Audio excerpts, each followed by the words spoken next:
for all to see. The signs we've lost our way. When we jail our heroes and applaud our villains and turn our hearts away. Like a silent choir, too scared to sing the anthem of a braver day. The ballad of Dr. Bruce Paix. All right. Now, Cobber, let's just jump into this. Here we are. This is a brand new thing for you and I, and we're going to hopefully give the audience a bit of a chuckle, and we don't really know where we're going. You've got a bit of a plan, Bruce. You've got something that a few things that we're going to talk into for the week that's caught your attention. But, you know, this is a segment we're kind of going to see how we go, and we're going to talk about a few things that we both bring up that we see that hopefully will open up some good discussions and give the audience a bit of insight into views on some things. So, you know, I wasn't really sure, Bruce, like, you know, we might put it out to the audience about a title. I mean, there's lots of people doing this sort of stuff, obviously, and it's, you know, always interesting finding a title. I was thinking, you know, today I was thinking, you know, maybe, you know, being an anaesthetist there, Bruce, as a background in the army, it could be, you know, reviving the anaesthetized, right, or something like that, you know, and also thinking, you know, the anaesthetist and the pleb, or the, you know, the layman, you know, Doc and Son, or, you know, the old, you know, Batman and Robin or something like that, you know, the old thing like that. I'm thinking Doc and Dodo, given the theme. Doc and Dodo would probably be right too, you know, that's probably sums it up, mate. So anyway, we could probably think on it a bit more, but maybe chuck it out. My screen just froze there. You didn't do that to me, did you? Just when I suggested that? No, mate, that could be powers above, mate. You know, that was nothing to do with me. So maybe someone else is watching. Are you back or what? There you are. You're back again. See, this is got a bit laggy. No, I reckon, you know, so the ASIO's onto us already. They know what they're onto us. They know what we're going to be doing. Righto, here we are. Bruce Paix. Episode. We had two figures, mate. Episode. Did you notice? Number 10. Two figure show, brother. Look at that, number 10, and let's see how we go. We get a plaque from YouTube or something like that. All righty, here we go, Bruce. Big occasion, episode 20. Scary, isn't it? 20, yeah. Six more to go. What is that? 6 months? 6 more. We'll see. See how we go. Yep. Yeah, another big week. A lot of stuff happening again. So we'll just crack into it, mate, and I'll get that little bit that I want to get out, so you can go, because there's bloody hell, there's no shortage of content, is there, mate? So we'll just crack right into it. But you're well. That's the main thing. Well and truly. Oh no, good on you. You got any? No, it's too early for nightcaps, but never too early. It's, you know, it's nighttime somewhere in the world. Quite right. Well. And let's get the show on the road, Bruce. We are 30, episode 30, and we've got a little bit of news for, I guess, our regular people and some newbies, I think. So how are you going, mate? How was your week? Yep, really good. Always busy. I was trimming sheep feet this morning, and that went all right. Only a very small cut on the hand resulting from that. Well, there we are. Bruce, hello there, sir. How are you? Good evening.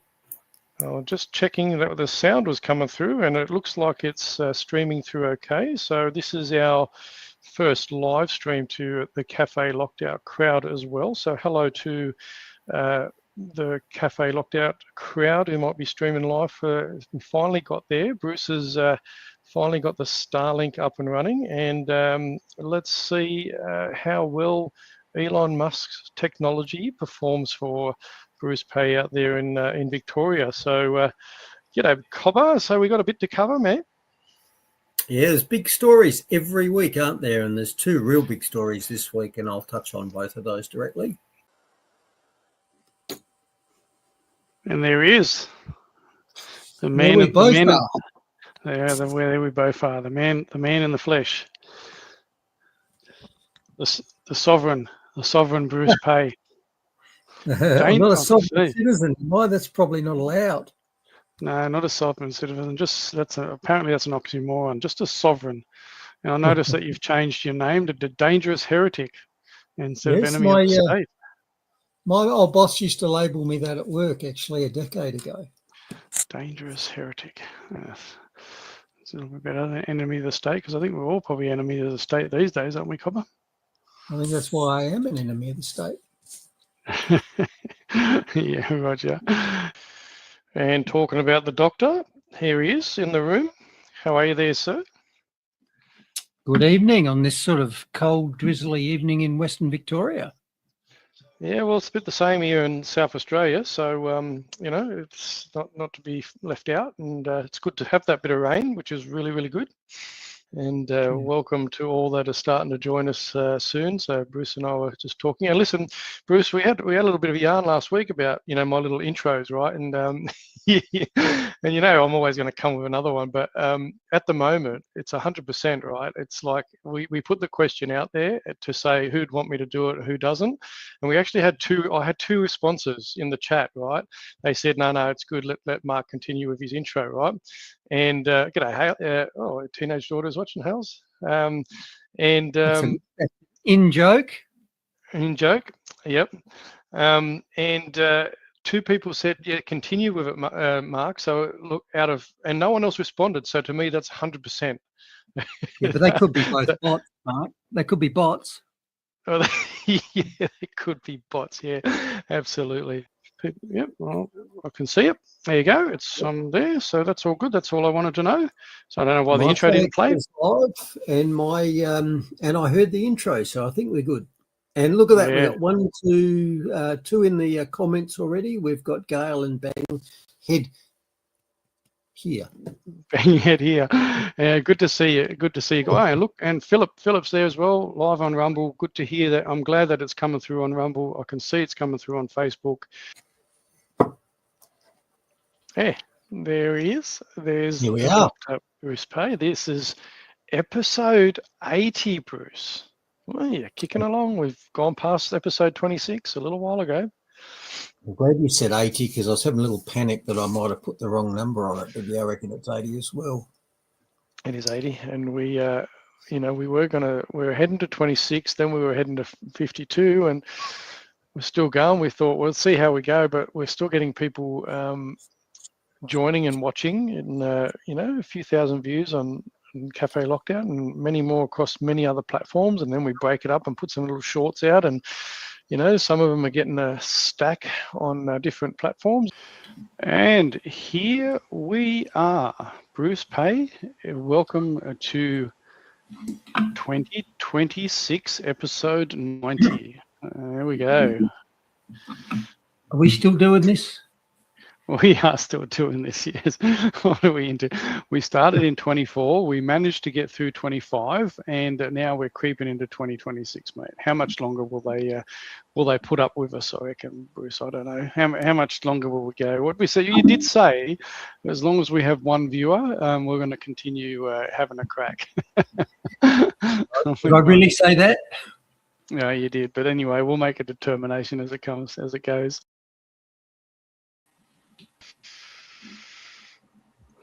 Hello, my dear friend.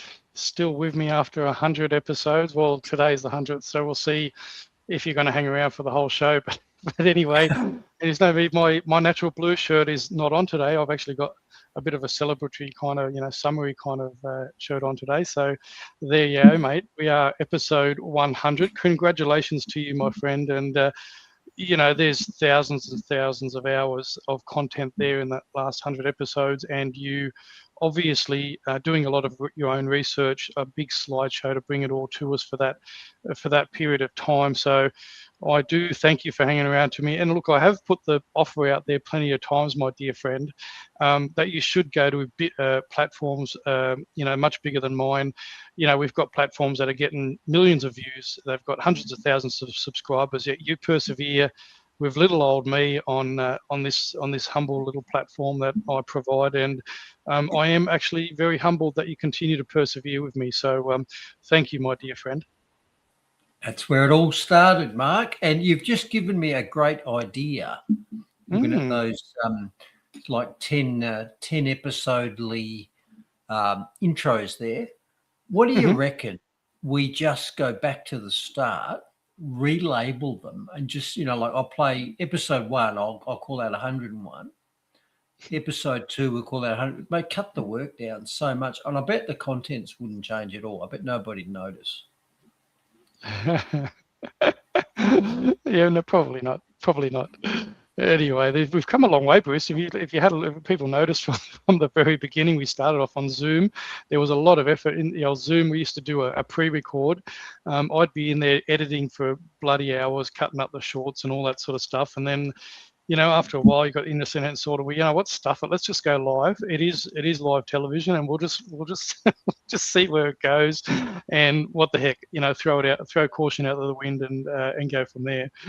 What was that, Henley? What's Henley talking about there? Bring back Mark's sculpted episode 20 beard. Listen, I might, after last night's effort, you can see I'm probably going to go back to growing a beard because I bloody keep taking skin off. Shave. But anyway, good on you. Now listen, Bruce, it actually you want to say something? Well, I just noticed with that 2 years, your beard was on and off, and mine just slowly got grayer. I've got a little bit of a surprise for people, for Dr. Bruce Paix in his heyday. You know, handsome kind of lad you were, buddy. Not to say that you're not still, you know, you're just in a greyish kind of way. But anyway, before episode 1, Bruce, there was actually something before that. So people that hadn't joined us before, or don't know, or people may have had a memory lapse.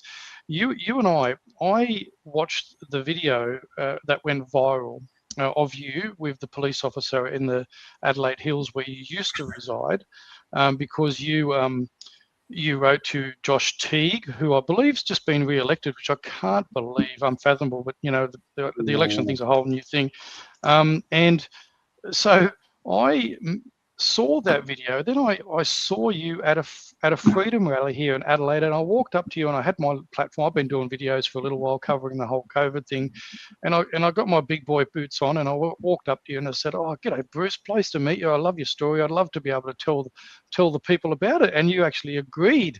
So that's where all this started, Bruce. So not long after that freedom event, that you and I got in touch, and we caught up, and I actually have a little bit of footage from that very first discussion that we had, Bruce. I'm going to bring this up. This is my branding, South Australian Focus. So this is still on the Faith, Culture, Politics Rumble. It's the same channel I've had for nearly 5 years, Bruce. And you can see that's 4 years ago this was. So I'm just going to play you a little bit. I look back on this and I cringe a little bit, but this was our very first little thing. But anyway, this is me introducing you. Welcome to South Australia in Focus. I'm Mark.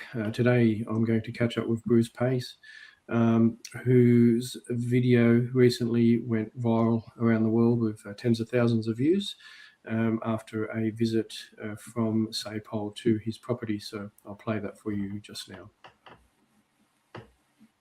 Is there anything in those emails that indicates I might use firearms inappropriately? Not that I'm aware of. Okay, so I'm confused as to why you're here, but that's fine. You're allowed to be here. I'm here to check the firearms. And at the moment, so I'm voluntarily cooperating with you. Yeah. As you said before, as far as I'm aware, there's been no criminal offence has been committed. I'm pleased that you've said that on my camera. So my aim, I guess, is just to let you know that police are aware of these emails. Yes. I know why they're aware. And that's it. So I'm not allowed to have robust discussions with my MP. That. Yes, you did, by being here. Trust me. I did. That's why you're here. No. We're both men. We understand why. Yeah, but that's not what I said.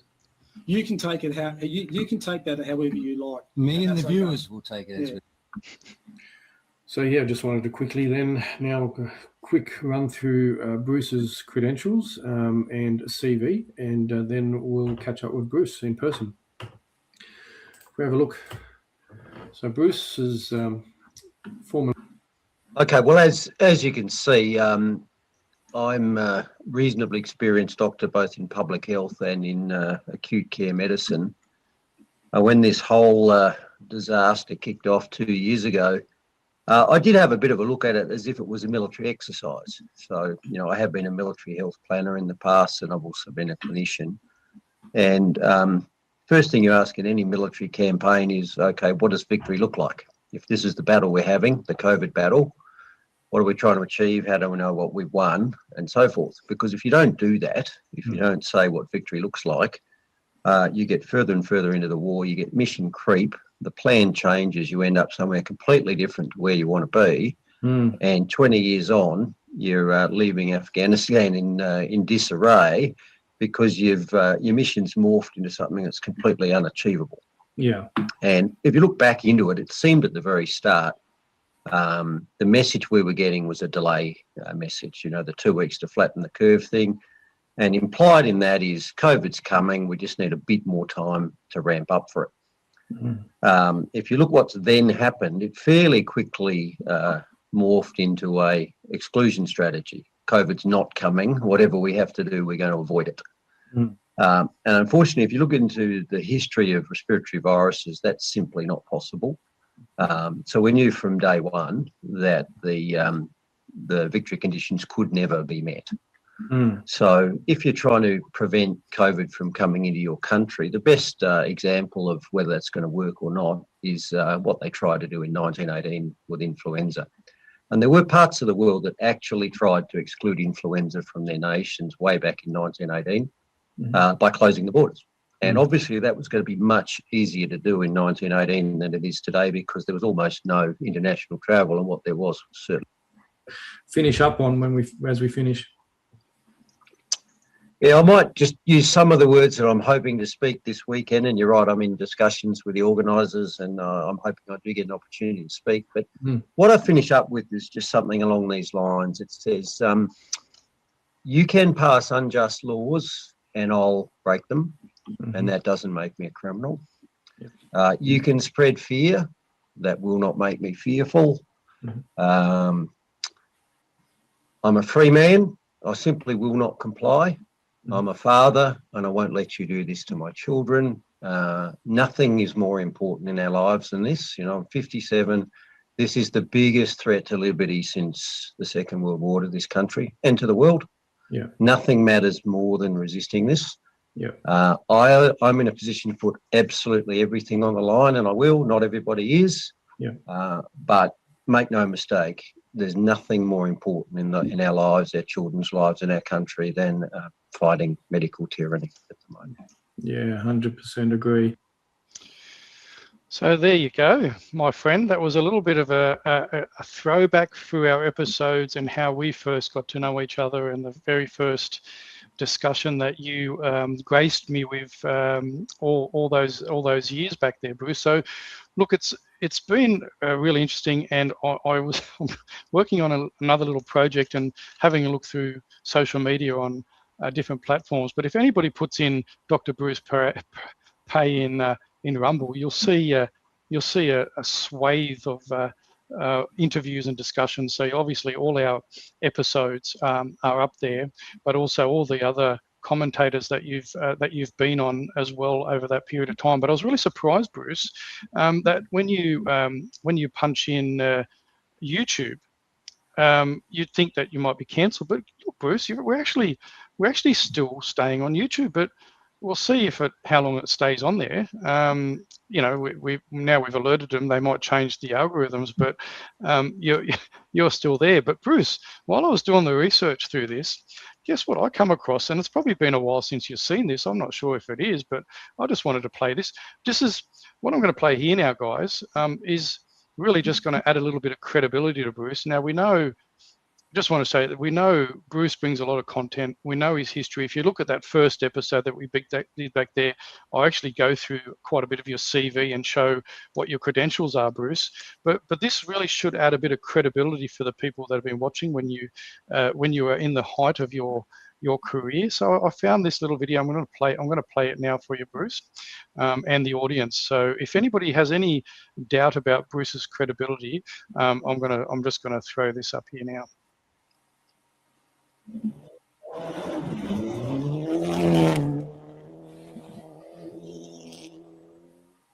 Well, this weekend at the Scouts Rally South Australia, we've had a number of incidents on course, most serious being the Scott Petter in the first stage, went off at the 1.5 kilometre mark and requiring pretty serious medical attention. I'm here with the Chief Medical Officer, Dr Bruce Paix. Now, I chatted to you straight after that occurred. Fortunately, in a sense, the car crashed where it did because not only were you guys close, but it meant that the attention was there straight away. Tell us what happens straight away when you get the call. Okay, the rally phone rings, the room goes silent, we pick it up, and the first thing we want to know is who's ringing, where from, what's wrong. In this occasion, it was Simon Evans. He gave us a very quick brief. He said, I'm on Cromer, I'm about 1.5 kilometres in, Scott Petter's crashed his car and he's still in the car. That information's all we need. We immediately arc up everything. We send in the FIV, and in fact, we commissioned the helicopter as well at exactly the same time. Now, the first people on scene from a medical point of view arrive in the first intervention vehicle. Now, this morning, you had a paramedic and a trauma doctor on board. That's right. And in South Australia, we're very lucky. We've got a very experienced crew who do this as their regular jobs, and they're good enough to come along for events like this and give their time. And in fact, yes, we had a top-level paramedic and one of the rescue doctors as well on scene within 2 or 3 minutes of the crash. Now, one thing that we haven't talked about yet, certainly in a public sense and not included in the media release, is there was some time between the accident and Scott emerging from the car. Yeah, that's right. And the time we take to extricate depends on the clinical picture. In this case, we could have removed him earlier, but there wasn't a pressing clinical need. And because we had the helicopter coming, in fact, that was the thing we were waiting for. As soon as the helicopter arrived, we removed him almost immediately, loaded him up, and in fact, 14 minutes flight time later, he's in the Royal Adelaide Hospital. Well, look, that's one of the reassuring things for competitors, knowing that 2 minutes till they were being attended to, the hour or whatever period it was till the helicopter arrived, and then straight to Royal Adelaide, where I'm sure Scott's probably watching this tonight and wondering what all the fuss is about, given that it's turned out very well. But this is something you guys obviously drill and practice for in the lead up to. What other events do you do as well as this one? My team here does all the major events in South Australia, from Clipsal to Classic Adelaide, Rally SA, Adelaide Hills, Tarmac, Olympics in the past, you name it. These people have done all the big events.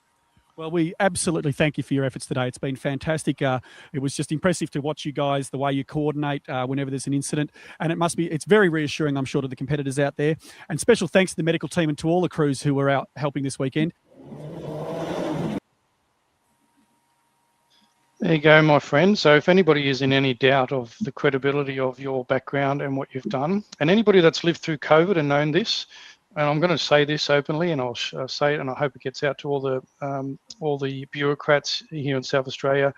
I would have much rather had a person of your character and knowledge as Chief Medical Officer over the state of South Australia than that thing, Nicola Spurrier, who led our state into absolute tyranny. So, my friend, it has been an absolute pleasure to do these last 100 episodes with you. I'm actually humbled that you haven't taken your expertise away to bigger platforms, and I really appreciate it. No matter how many more episodes we do, whether it's not that many or whether it's 100 more, I consider myself blessed to have had this opportunity to share your thoughts and insights to the community that have been following me. So thank you, my dear friend Bruce Paix.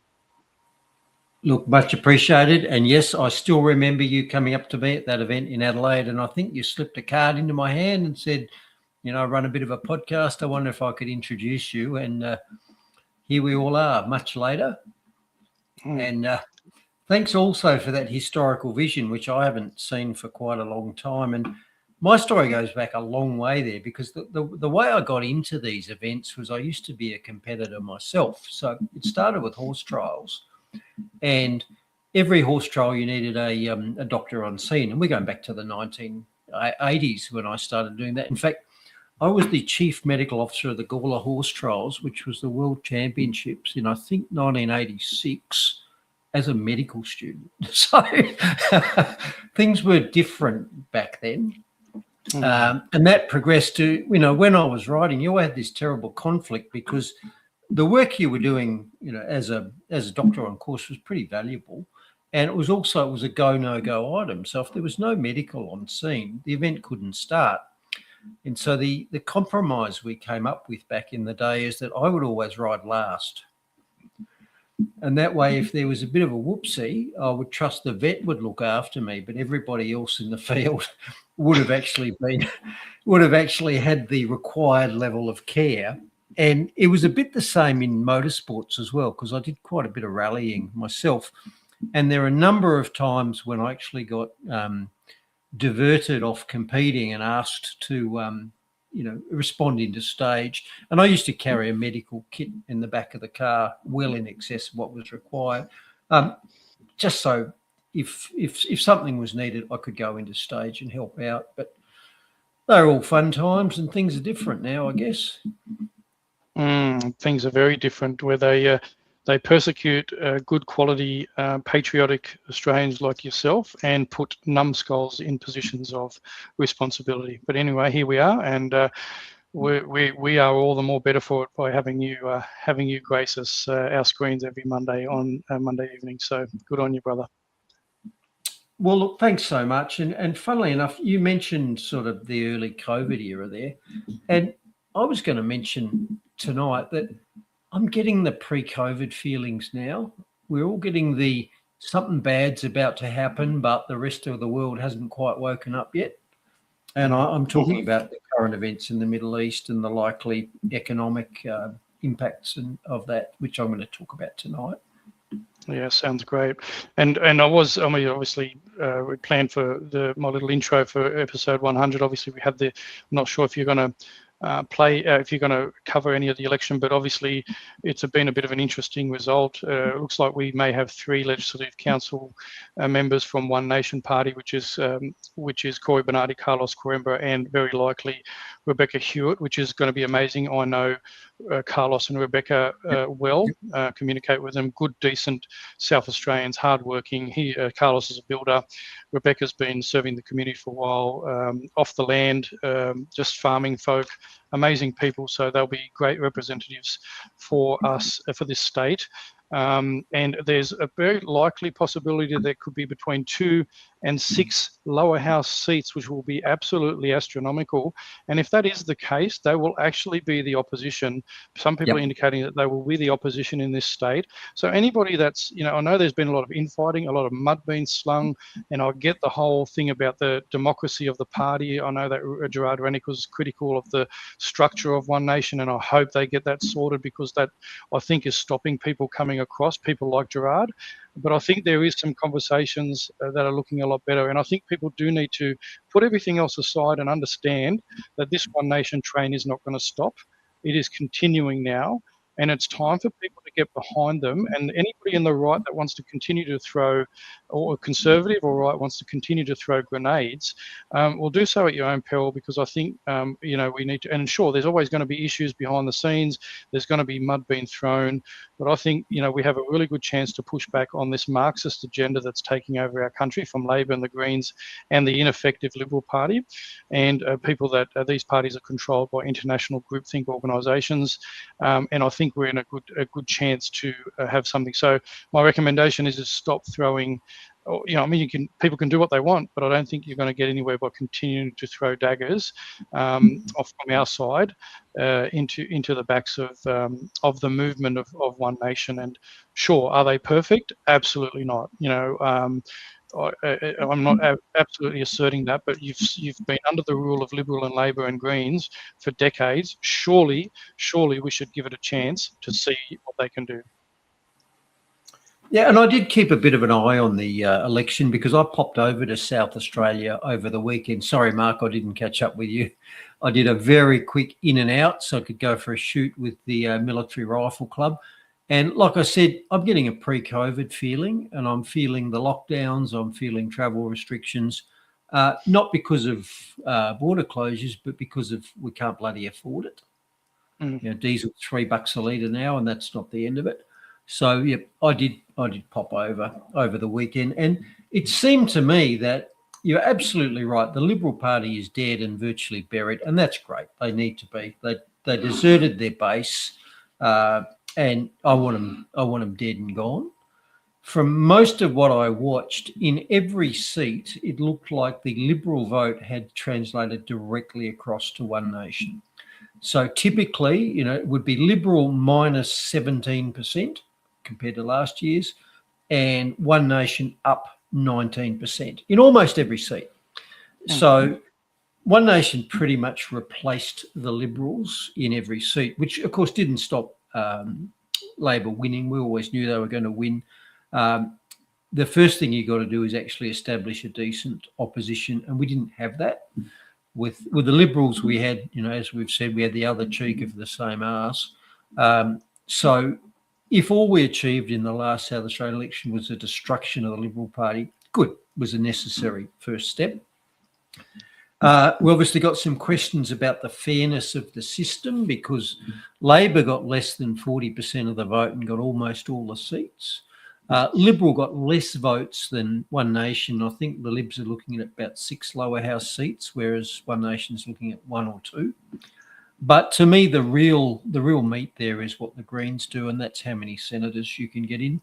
And also, this has to be a huge wake-up call to the federal Liberal Party and to the voters in general. You now do have an option. One Nation is a genuine alternative to the Liberals. The Liberals either sort themselves out or they're gone. I hope it's the latter. It was good to see Alex Antic basically saying the same thing to the Liberals. This is a big wake up, and not ruling out that he might switch over. And you and I have discussed in the past, I really like Alex Antic, but he's dead to me unless he changes his branding. He cannot be a Liberal. Yep. So all of that was great. Really good to see. Yep. And let's see what the next election does. Yeah, it's really interesting, and I think one of the reasons that it's showing that Liberals have got seats is because the Electoral Commission of South Australia were not ready, had not planned for an alternative to Labor Liberal. So this just goes to prove how entrenched our political system is in Australia, that it's only geared towards Labor and Liberal, and they didn't account for the fact that One Nation would perform the way it has. And I just wanted to quickly touch on this, because this is coming up quite a bit here in South Australia. There is a political party that didn't fare that well here in South Australia that's putting a lot of this stuff out. Look, One Nation cannot preference for you.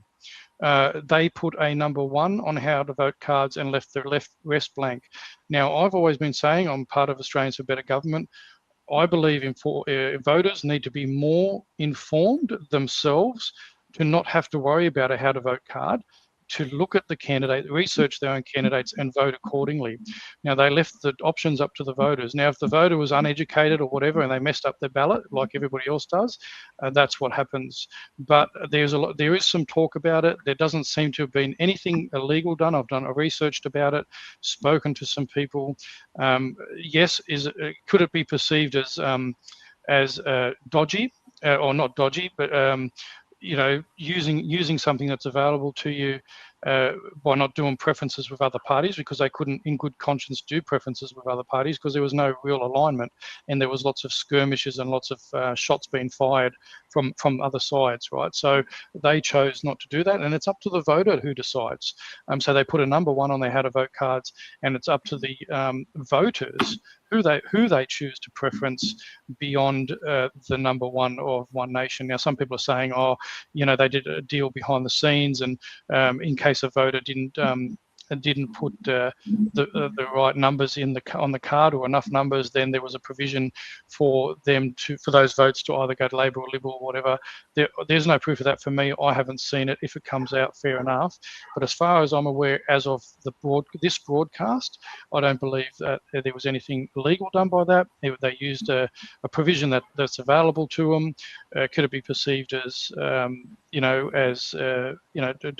a dodgy? Who knows? But that isn't the case. It hasn't come out for that. So that's what I know as of now. But for me, personally, I'm a family first voter, right? I don't make any bones about it. I'm a Christian. I do believe they are a traditional Christian party. They didn't do real well because maybe a lot of people are falling back from that.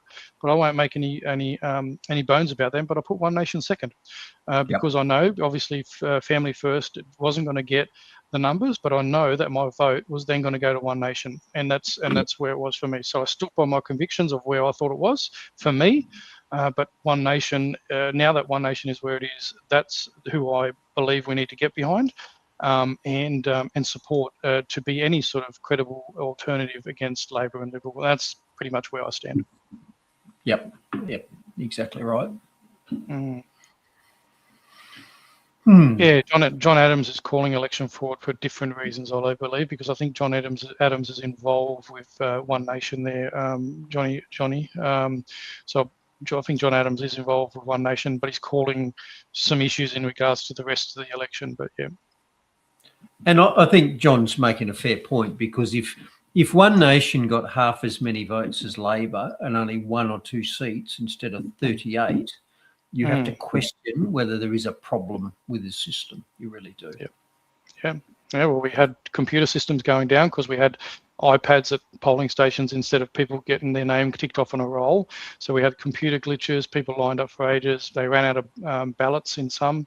So yeah, there is some stuff that, and look, it's early days. It was only Saturday. So there's a lot more that's going to come out of that and a lot more commentary. I'm not the expert commentary on elections. I follow people like Anthony Green and others. So we'll see what happens from there. But that's it from me. That's just a bit of an overview of SA. And I think after nearly 40 minutes, we may as well get into your content, Bruce. I reckon we might just call it a day there. What do you reckon? Yeah, we covered a bit. I think everybody's tired already after all that. Well, listen, that was the longest intro, There wasn't really anything else to add to that. I struggled to find any stories this week. But there you go. Having said that, here's what I did find.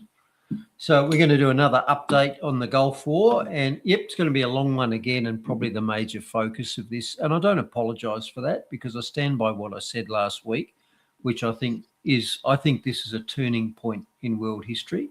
I think the economic, financial sequelae from this are going to be world changing. And when the dust finally settles, I think the world's going to look very different. I think America's going to be gone from the Middle East. I think Israel's going to be on borrowed time.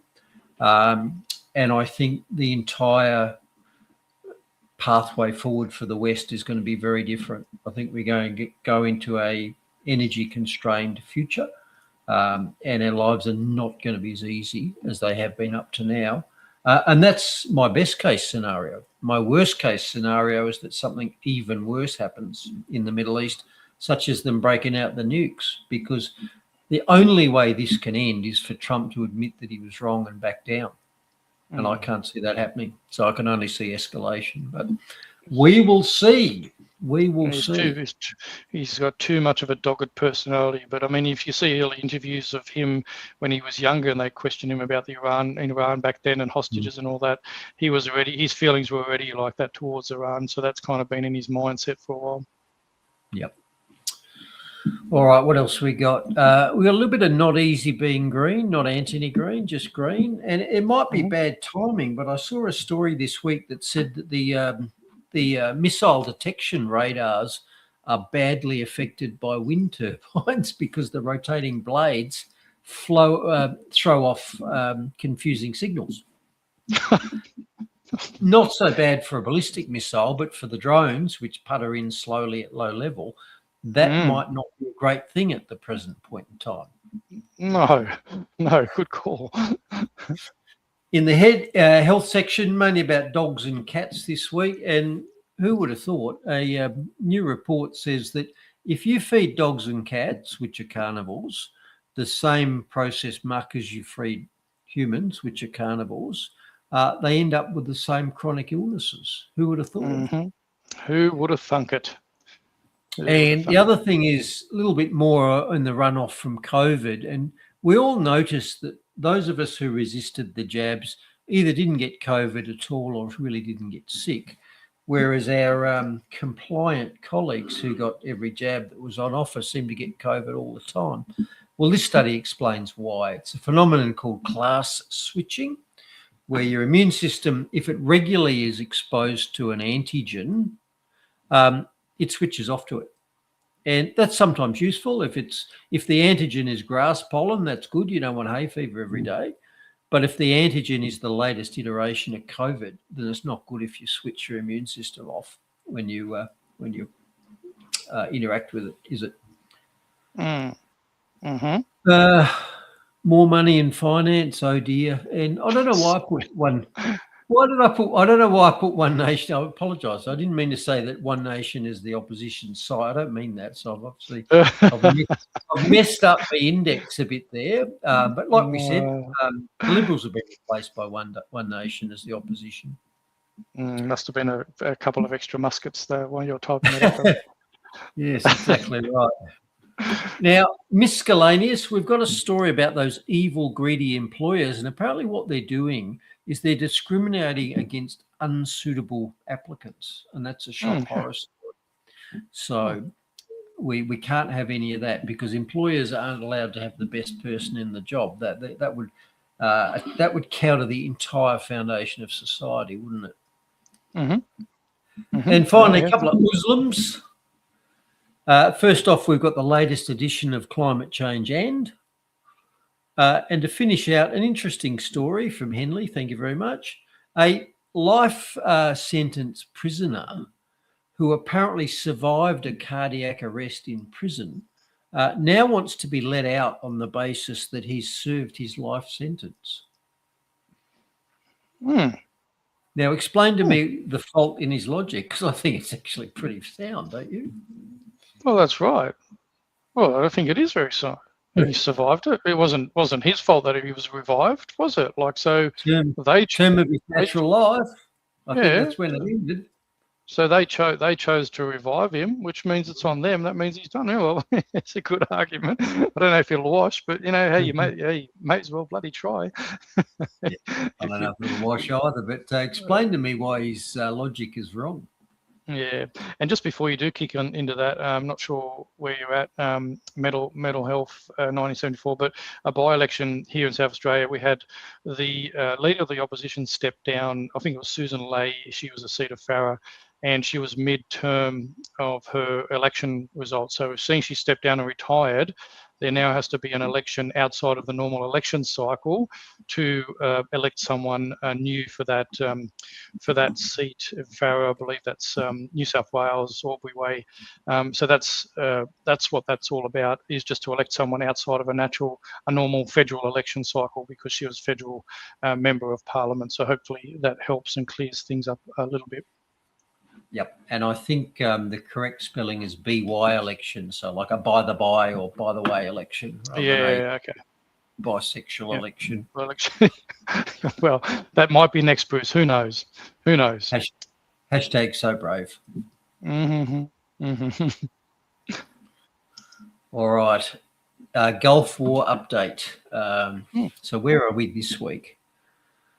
So last week, Trump demanded that all nations who benefit from an open Strait of Hormuz should send warships to help reopen it. So you might remember that. Remember last week we said Australia's sending a surveillance aircraft, a E-7, I think it was. And I said, okay, how long till we send a ship? And historically, over the last few decades, Australia has very often had what's called an MFU, a major fleet unit, so a significant sized warship in the Persian Gulf. I don't believe we do at the moment. And Trump wants all of the, basically all the Western allies to send naval assets to help him reopen the Strait of Hormuz, which the Iranians have closed. Now, so far, the response has not been particularly enthusiastic, with pretty much no one agreeing to do it, including Australia. With the Australian Transport Minister, Catherine King, saying that Australia would not be sending a ship, and in fact saying that it hadn't even been asked for, hadn't been requested. And that's good, because I asked the other day, given that the Iranians have said they're going to open the Gulf except to countries they're in conflict with, we'd do a better job of keeping the Strait open if we stayed out of it than if we sent somebody. Okay. So having not had a very positive response to that, guess what Trump's response himself was? Well, probably wants to do it all by himself. He's laid down an ultimatum or something, hasn't he?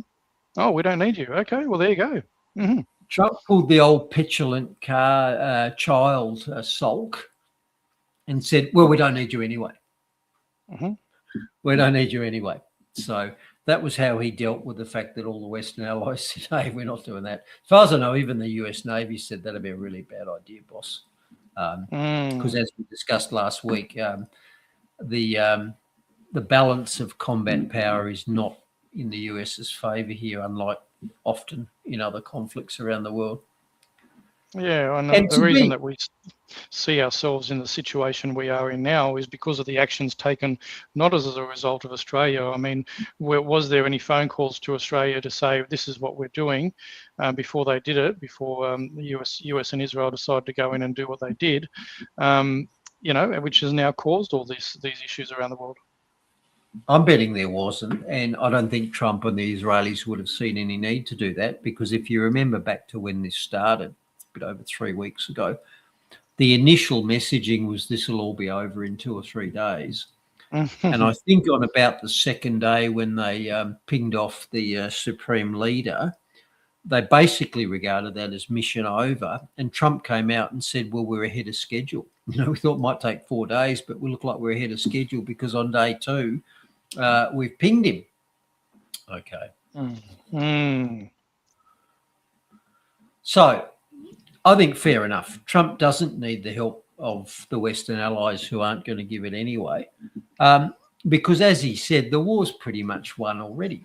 So you know, we've destroyed the Iranian Navy, the Australian Air Force. We've knocked out their missiles. We've knocked out again their nuclear program. Remember the program that was destroyed last year? Well, they've destroyed that again, apparently. They just rehashed it.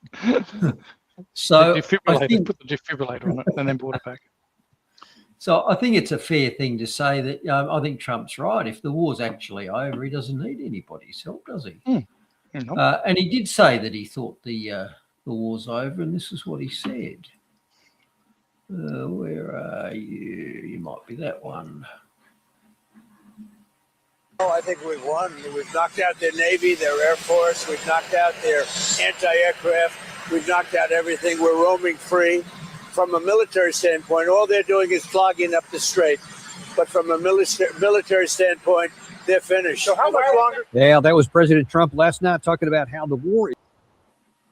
So the war's already won, which is great. Now, I'm hoping that Donald Trump does watch the show a wee bit. And I'm hoping that he watched it last week and he took note of the word Schwerpunkt because he brought it up there. He said, we've pretty much done everything we needed to except for that little matter of getting the strait open. And as we discussed last week, the entire war turns on whether the strait is open or not. And I believe the US lacks the combat power to open it. I think the US plus all of the Western navies can't do it. And if they try, they'll simply start losing ships. So apart from that pesky little thing about the one thing we really need to do to win the war having not been possible, apart from that, we're looking good as far as I can tell. Oh, dear. Oh, dear. Now, this week, Iran did let a few ships pass out through the strait. And from my reading, there's over 3,000 ships stuck in the Persian Gulf. Some tankers, some container ships, but there's over 3,000 of them stuck in there, which is an absolutely phenomenal amount. And normally there'd be over 100 ships a day would pass through the Strait of Hormuz. And in the recent days, there's been 1 or 2 or 3 a day. And most of those have been ships that have been sanctioned by the Iranians. So they've said that they've started letting a few ships out. And 1 or 2 or 3 or 4 a day is nothing compared to 100, 130 that used to. So you can't say that it's open. But what was interesting is that the Iranians let these several ships exit the Persian Gulf through a new, what they call a safe shipping corridor. So as discussed last week, previously, merchant shipping got into and out of the Persian Gulf via 2 very tightly controlled channels, one each way, of 2 miles, 2 nautical miles wide. And they did that because it's actually really difficult to get around there. The waters are pretty shallow, and for a large, deep draft ship, you can't just sail wherever you want. Now, the interesting thing here is that of the several ships that the Iranians have let out, they haven't let them out through the traditional shipping corridor. They've actually asked them to go via a more northerly route, which I've shown there, which goes north of one island, south of another. Now, that does a couple of things. One is it puts them actually within easy visual range. So the Iranians can actually check. If we've given you a hall pass to drive your super tanker out, you've got to do it via this route. And the Iranians can see it. And if there's anything dodgy, like it's not the right ship, they can see it, board you and or sink you. Now, the other interesting thing in my mind is, okay, the Iranians have let a few ships out, but they haven't let them out through the normal channels. Does that mean they've already mined the normal channels? Good Mines question. are one of the key weapons for closure of the strait. Maybe they've done this amongst other reasons because they've already closed the other one. So if you tried to ad hoc drive your super tanker through the existing channels, maybe you're going to hit a mine. Maybe they're already there. So I thought that was an interesting thing to speculate on. Yeah, Gail's question there. Isn't one of the reasons ships aren't going through is because of Lloyd's of London not insuring them? Yeah, and this is one of the most interesting things, is that so far Iran has not used any combat power to actually close the strait. They basically just said it's closed, as a result of which Lloyd's, the insurers, said, we're not covering you if something happens while you're going through it. The Iranians have backed it up with half a dozen drone strikes on vessels, so a small handful, not all of them in the Strait, some of them elsewhere in the Gulf. But really, it's not like they've been out there with a battleship saying, yeah, thou shalt not pass. The Iranians have basically said the Strait is closed, and for all intents and purposes, that closed it. It hasn't even got down to a contest yet. Yep. So there's a bit of a chest-beating exercise between Trump, Bibi, and Iran. No, well, it means that there are more levels of enforcement that the Iranians can call on here if people do try to force the strait. At the moment, they're not even trying, just because Iran said don't do it. Yep. All right. Now, last week we had a rather interesting discussion about coffee physics and ways to spot AI. Do you remember that with BB? Yeah. Coffee? Yeah. I do remember that. I was a bit skeptical. I know. I threw out my skepticism. I know. Well, that's actually spawned a whole heap of new stuff this week. Yeah, I've seen some of those come through where they've actually generated a whole heap of others, which is because gold. within a day, this coffee shop is obviously very popular because not only did Bibi visit it, but within a day or two, the Iranian supreme leader visited the same coffee shop, and in fact, Adolf Hitler visited the same coffee shop. So, well, they must be making a ton of money. Well, I'm just saying that they're very popular. What do you think? Yeah, I like the caption. The Netanyahu video was definitely not AI. Anyway, interesting. All right. Very interesting. You're going to show us one, aren't you? You're going to show us some. אני מת על קפה, אתה יודע מה? אני מת על העם שלי. איך הם מתנהגים, פנטסטי. אתה רוצה לספור את מספר אצבעות? אתה יכול להראות לנו? פה. היית? לחיים. אצל האנשים שיוצאים ומתאווררים. לצאת להתאוורר, אבל ליד מרחב מוגן. והעמידה שלכם היא מדהימה, נותנת כוח לי, לממשלה, לצה"ל, למוסד.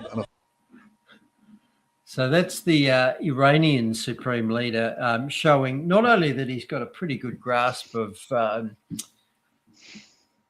what's that mental block? What language to the Yiddish? But he also was showing, that he's got the right number of fingers on both sides. So that was pretty interesting. Yeah, no, well, this is it. This is how far AI has come, though, isn't it? And this is the worry, isn't it? Yes, it is. And in fact, not only did those visit the shop, but the North Korean leader's been in as well. So that's Kim Jong-il there. Well, Kim Jong-il, Kim Jong-un, all within a day or two, he's been into the same shop.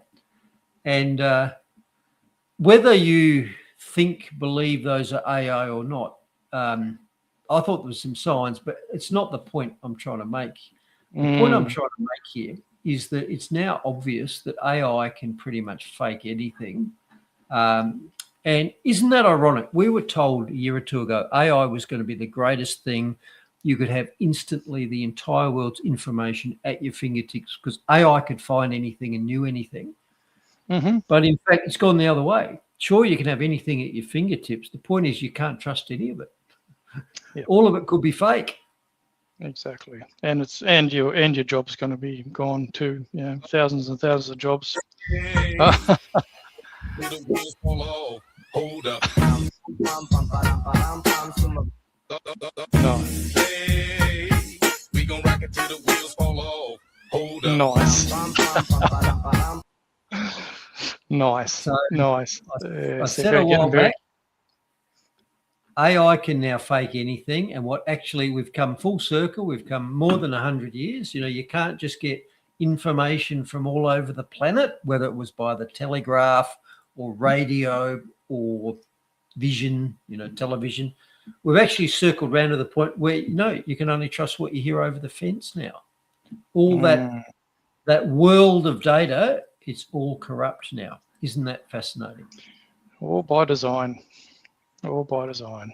Master of the Well, I don't know. It might be an unintended consequence. Just makes you wonder, though, with all that, and I've said this a lot before, is like how many people, average people, just getting on with their daily life, Bruce, has petitioned the government or of their country and said, you know what, we want this technology. We actually want you to, create all these things. This hasn't been asked for by the population. This has been thrust upon us for money and control and everything else by those who believe they know best, who believe they're God, and basically thrust it upon us. So how many people do you know in your life that come up to you and say, you know what, I just wish they'd, create AI so I don't have to work in 10 years' time and, I can let them do it and I can just sit and drink coffees and do nothing. I mean, I don't know. Absolute catastrophe. Men are meant to be beasts of burden. And if you take everything away, no responsibility, they end up as 30-year-old children in their mother's basements playing video games. It's a disaster. Yeah. And that's before you even look at, okay, we can fake everything we tell you. What about just taking away your life, outsourcing your life to AI? It's a catastrophe. Yeah, I don't know so much about CU Double. I think it's probably pretty hard to get faces like ours, AI to kind of replicate faces like ours. Do you think there'd be any motive to fake us? Yeah, man. If we're getting 1 million views or something, Bruce, which we're not that far off. I think 999,999, maybe. I don't know. Can we fake an audience as well? That'd be good, wouldn't it? Maybe we could fake an audience. We could get one of those plaques from YouTube then, couldn't we? Yeah, 10 viewers. Yes. Anyway, keep that up. We might end up with only 10, but anyway, let's go. All right. And the Babylon Bee sort of added to it by making this point. And they said that, we're not sure if Bibi's really alive or not. But the interesting thing is, if he's actually dead, it looks like Trump's first in line to actually be the president of the United States.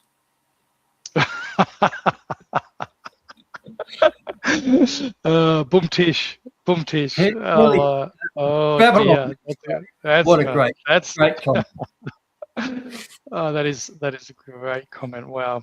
Well, I've got to say, there's a lot of more criticism of what's going on over there at the moment, all through the media, which is pretty interesting. Yep. And like I've said, I think COVID over-egged the pudding and woke a lot of people up, and I think this is also going to do it. And I think at the end of this, the influence of Israel over America is going to be much reduced, and I think America's role in the world is also going to be much reduced. I think we are literally in historical times here.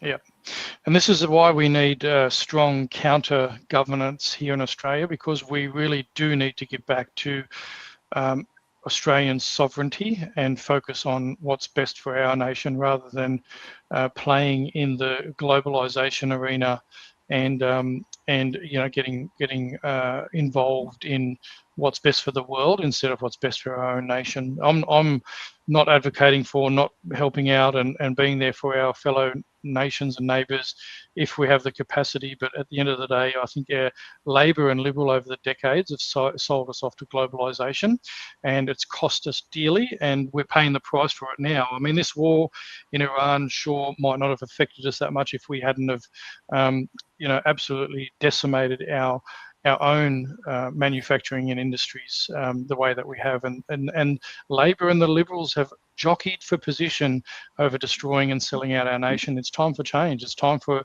others to stand up and push back on what they've been doing. Yep. Pivotal times. Let's see what happens. 100%. And why I'm even surprised that Malinowski's got so much, the Labor got so many, votes here in South Australia. But as you say, there's contention over that. Yep. All right, something else out of the US this week. So a top official resigned. So this was, I can't remember his name now, but he was the counter-terrorism chief, and he resigned during the week over the war. Joe Kent. And here's what he said. He said, "I cannot in good conscience support the ongoing war in Iran. Iran posed no imminent threat to our nation," and that was the argument, the casus belli. And it is clear that we started this war due to pressure from Israel and its powerful American lobby. Well, that is a opinion that is exploding in America and around the world at the moment. So isn't it interesting that a top official basically put his career on the line, like I did for COVID, and said, that's wrong and I'm not doing it? Yeah, good on him. And I mean, Tucker Carlson's got a massive following, and he's been interviewed by Tucker Carlson and others. And it's exploding all through the socials that I'm seeing. Yeah, him discussing that, absolutely. Now they've already started trying to character assassinate him for saying that. You might have noticed. And note as well what his job was. He was the head of counter-terrorism. So the question here is, what triggered this? Is it just what he said, or did he get approached and told this is really important for the good of the nation? We're going to run a false flag, a 9/11/Pearl Harbor style false flag, and we need your agency to go along with it and pin it on Iran. And maybe he said, no, I'm not doing that. I'm just not doing that. I'm out of here. And of course, if he did, he might be out of here. I'd be pretty careful if I was him that I didn't meet the Clintons, shall we say. Yes. You don't go out on the water with your wakeboard. You may not come back. And remember, a couple of weeks ago, I listed some of the signs of a false flag. So if we get a false flag, it'll be done on home soil. It'll only involve the little people. There won't be any significant military consequences to it. It won't be effective. And the media will immediately come out and give you proof that Iran done it. So they are some of the signs of how to spot a false flag. So if the false flag consists of Iran attacking an airport in Kansas and destroying 10 of the 30 B-2 bombers that America has, that's not a false flag. If it consists of Iran shooting up a gay bar in Denver, that could be a false flag because it's got no military value. So watch for that. Funny how that works. All right, what else happened during the week? Well, Israel said that they destroyed the Iranian nuclear program again, which is good to know because that was one of the war conditions here. They not only wanted regime change, and I listened to a podcast during the week and said, we've got to stop calling it regime change. What that means is they're trying to overthrow the government. So the US and Israel are admitting that they want to overthrow the Iranian government. Sounds more sinister than regime change, doesn't it? Anyway, Netanyahu said that at least one of their war aims has pretty much been met because they've destroyed the nuclear program again. One wonders for how long this time, because it was only like a couple of months last time. And Bibi's also come out and said that Israel does not influence Trump on these matters. So that's good to know, because some of us wondered whether that was happening. Yeah, well, thanks for that clarification. It's really helpful. Yeah, good to know. And you might remember when Charlie Kirk got assassinated, one of the first things that happened is Bibi came out and said Israel didn't do it. Yeah, we weren't involved, yeah. Mm-hmm. Why did anyone even think Israel might have? Of course, what we now know is that Kirk was becoming rapidly disillusioned with the whole Zionist project. So he was becoming a problem. Very interesting stuff. All right, what else happened this week? We had major escalation in the war, because up to this point a week ago, the Americans had been bombing the hell out of Iran, and the Iranians had been responding with some missile and drone attacks back into the Gulf, and most of those were attacking military targets. So the Iranians were hitting airports, military bases, etc., etc. Well, the escalation this week is that the US has started hitting energy production facilities, oil production facilities, and the Iranians have said, well, tit for tat, we'll fire back. And so after the Americans struck the refinery in Tehran, and you might have seen the images of vast black clouds and black rain in Tehran, well, the Iranians retaliated by striking a liquid natural gas facility in Qatar. And the information is that has destroyed 17% of that facility's output for up to 5 years. So it's said to be a bigger attack on natural gas than Nord Stream. And in case you don't know, obviously when natural gas comes out of the ground, it's a gas, so it just drifts away. And it's not very easy to transport gaseous things in a big ship. So they have these enormous processing plants which cool the natural gas down to the point that it turns into a liquid. And then they can put it on a ship, an LNG carrier, without having to have a big pressure vessel, because it's cold enough that it just turns into a liquid. And so that's how a lot of natural gas is transported around the world. But you need a lot of energy to cool the gas to that point so you can put it on the ship, which is why a lot of these facilities are in the Persian Gulf, because that's where lots of cheap energy is. So in order to transport natural gas around the world, they generally have to liquefy it. And one of the world's largest plants is in the Persian Gulf, and it's had 17% of its capacity destroyed for years. So this is really important. Rather than just blowing up a few tankers and blowing up some buildings and some missile facilities, they're now destroying industrial infrastructure that the West, us included, relies on.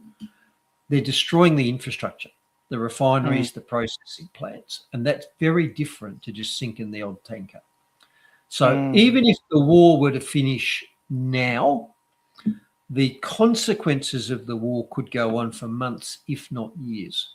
So even where we're at the moment, there is no going back to normal quickly here, even if nothing else happens from this point. And as we know, Trump's come out overnight and said that if Iran doesn't stop, if they don't open the Strait of Hormuz within 48 hours, which is by tomorrow, then Trump is going to strike every power plant and every piece of infrastructure in Iran.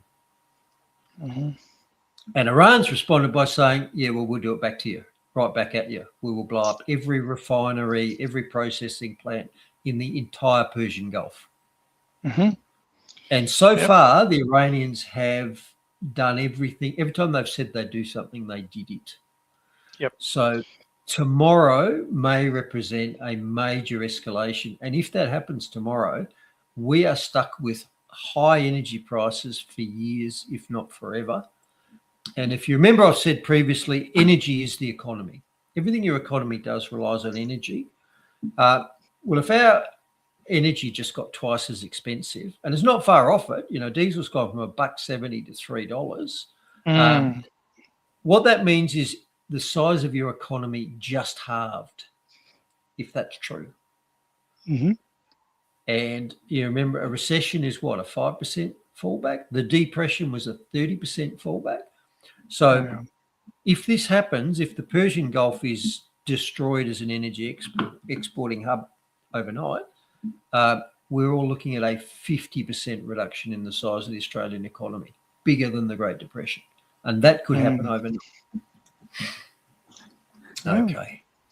Well, it's all in other people's hands, and this is the problem, isn't it? But I guess it's too late. Australians have been so apathetic and just allowing politicians and bureaucrats and government to continue just to do and work on working with globalization rather than the prosperous nation that we could be. It's all in their hands. I blame Labor and Liberal bureaucrats and politicians for not being forward thinking and selling us down the river. There is absolutely no way back for my thinking for these. Obviously, some people that have still got their head in the sand still want to vote Labor. These political parties have destroyed our nation, and it's time for change if we ever get a chance to right the ship in while we're alive anyway, Bruce. But this is not a time for disheartening. This is kind of, we just keep punching. We just got to keep doing what we do and working together. This is what I said about last episode about community, people protecting each other. All those people that have proven themselves over the last 5 years in your books, that have done the hard yards with you, they're the ones that are going to be lining up in the trenches with you and facing bullets, running towards the beach. I mean, all the people that I believe have stood up over the last 6 years against the tyranny, they're the people that we should be depending upon moving forward in the next period. Local networks, because government isn't going to be able to save you. This is going to extinguish the welfare state. And I said, it's not only energy that's coming out of the Middle East, it's a whole lot of other things that are easy to make when you've got cheap energy. That, by the way, used to be Australia. That used to be our industrial advantage. We might have been a long way away from the world, but we had centuries worth of cheap coal and cheap electricity, so we could afford to make stuff and send it overseas. Our wise rulers extinguished our cheap energy by sending our coal overseas and not letting us burn it ourselves. And they forced it into this dependence position where we have to import everything, even though we've got it here. We've shut it all down here.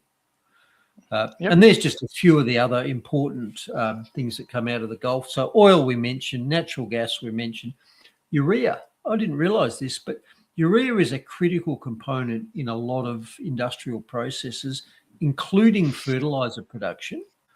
And a third of the world's urea comes out of the Middle East. And I was in Horsham on the way to South Australia over the weekend, and I stopped with some friends, and one of them works on a large broadacre farm. He said it's seeding time. We need 1,000 litres of diesel a day to run our machinery, and we can't get any, and we don't know about fertiliser. Wow. So as I've said before, do not underestimate how serious this is. This is a historic level economic and financial shock to the world. And it's not just about $3 a litre for diesel. It's far worse than that. Crazy. All right. And there's the first story about it. So it's time to put in winter crops, and we're struggling with fuel and fertiliser. So what do we do? And this is a particularly bad nowadays because our farms have changed. Our farms used to have soil and used to grow stuff in your soil. Our farms now have dirt. The nutrients have been stripped out of the soil. The soil is merely a medium for hanging on to the roots. And so every year the farmers have to put vast amounts of fertiliser down, which the plants then strip out of the dirt, and they cut those plants off and harvest them. And then for the next year, you've got to put all that stuff back again with fertiliser. The nutrients go with every crop. Unlike the old days where farmers worked to improve their soil and rotated crops and had legumes that they'd plough in so they would nitrogen fix. Well, that's all gone. We use our soil now as dirt. We put chemicals in it. We grow plants. We cut the plants off, and then we've got to repeat the whole process to put a second crop out. Yeah, my mate could. what's his name, Barry Green over in WA. He talks about that a lot. Regenerative farming, and Bobby Kennedy talks about that a lot, and other people about doing the right thing. And unfortunately, COVID scandemic, unless we see a change in the next 2 years before the next federal election, we just saw South Australia Labor get in pretty strongly and convincingly, although some people would argue about the way. Now, a lot's got to change between now and the federal election, so we're going to be putting up with the people that we've got wrecking this country. And if you have a look, we're just looking at a post from Senator Murray Watt, Labor Senator Murray Watt. He's saying, breaking, we've just passed strong new laws through the Senate to protect the world's oceans. Like, we've got all this stuff going on, Bruce, and Senator Murray Watt is jumping up and down saying, look what we've done with the High Seas Biodiversity Treaty means we can better manage the world's oceans. I mean, these people are so out of touch with reality and what's really going on in the world. We've got to get these people out of here. And how are they protecting it? Are they shutting down oil exploration in the Bight? Are they capping the natural gas wells so we can't use them? Can we afford to do that right now? Well, we're about to find out, aren't we? Yeah, we're definitely about to find out. Yes, well, good on those people that are well insulated. So people like yourself that have worked hard and set yourself up and been forward thinking. There's a lot of people that aren't going to be in the same boat. Yep, and they'll be labelling us dirty hoarders and coming and stealing our stuff. Because we've been fortunate. Okay, that's how they'll play it. Now, this story from Joe Nova says, look, we can fix this. And the question was there is, can we fix it? Look, we can, but it's going to take decades. What we had in Australia was built by hardworking, intelligent, God-fearing men over a century. And we've pretty much ruined it all. And we've changed our population as well. It's not just we can change track and get back to it. Where are those decent, God-fearing white men who built the country as we had it? They've been demonised.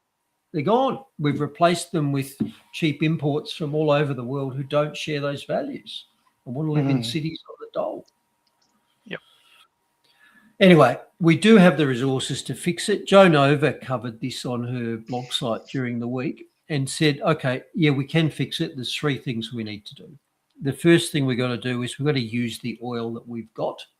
And we had oil in Bass Strait, we've got some ashore, and we've certainly got it off the northwest shore. So rather than just demonising that as dirty and dangerous, we should use it.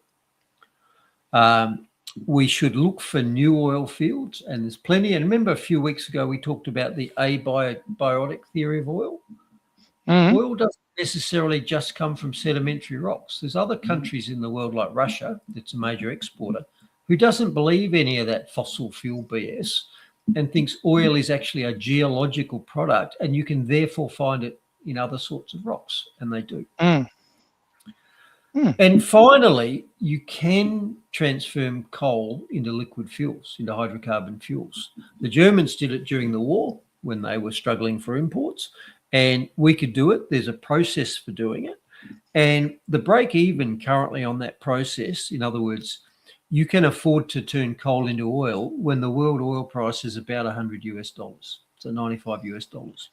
That's where it is now. That's where it is now. So we could be exploiting our own vast coal reserves and turning them into liquid fuels. But no, we won't do any of that because we'll be building wind farms and solar panels and letting the Chinese burn our stuff. And who knows, probably turn it into liquid fuels. Yep. And I think, what was it, the micro business put out a report as well. I'm not sure if you'd come across that, about Australia stops in 3 weeks. I'm just going to share this quickly because I did share this. If you want to check it out. So yeah, Australia stops. This come from David Llewellyn-Smith from Micro Business, and he's written in there. So there's a couple of things that they wrote about what Australia can do. what government can do: Emergency Crude Reservation and Export Levy Act, Refinery Diesel Maximisation Package, Synthetic and Alternative Fuel Emergency Act, National Logistics Command, Nuclear Energy Security Bill. So they've got some people putting some suggestions out there about, what can be done. And I think, what you were talking about what others can do. Keep your tank above half, stock your pantry for 4 to 6 weeks, fill the chest freezer, start a garden, talk to your neighbours, cut every drive you don't need. So that was a little bit of a report from Micro Business. Yep. And we could have done all that in the past, but we've chosen to lock all that stuff up and chase the green dream. Absolutely. Yeah, they've wrecked us. We didn't close the Gulf, but we certainly closed off our own options, and it was going to bite us at some point, wasn't it? Yep, 100%. Yep. And with all these bureaucrats and politicians being paid squillions of our taxpayer money, and look where it's left us. And they don't care because their Comcar will pick them up. They're not putting fuel in the thing, are they? No. All right. Now, a little bit about economics. So one of the questions at the moment is, okay, do we do something about prices? Do we do something about rationing, etc.? And a very important point to make here is that we don't just have a problem of diesel costing us $1 more than it did a month ago. The reason it costs us $1 more than it did a month ago is because we got much less of it. It's not just a matter of pay more and we get the same amount of diesel. So in economics, there's a thing called the market clearing price. So the price of a good is always set by the balance between supply and demand. Now, in this case, we had a supply shock. All of a sudden, we weren't getting the diesel that we thought we were getting. And the way you balance that is that the price has to rise until people drop their consumption until those two things match, called the market clearing price. That's not profiteering or greediness. That is a necessary way of allocating a short resource. It does what's called it discourages marginal buyers. Some people value diesel more than other people. And the people who value it more will pay more for it, and the people who value less won't. So if the reason you wanted the diesel was so you could tow your caravan down to Victor Harbour for the weekend, you might go, it's too expensive, I'm not doing it. You're out of the race, you're not burning diesel. Whereas if the reason you want diesel is because you run the ambulance service and your ambulances run off diesel, you're prepared to pay more. So price going up is a rationing tool. And in fact, one of the things that was said is, should we be rationing supply? See there, we've got 36 days left. Should we be rationing? Okay, well, the point I'm making is we are already rationing because there's 3 ways you can ration a scarce good, and price is the first one. Price goes up, people buy less of it, and some people don't buy any of it. So we've already got diesel rationing. Okay. And that's not a bad thing. That helps you allocate scarce resources to the people who most value them. And we saw this during the whole COVID toilet paper panic. So I don't know why, but for some reason during COVID, the message went out that what you got to do is stock up on TP. Do you remember that?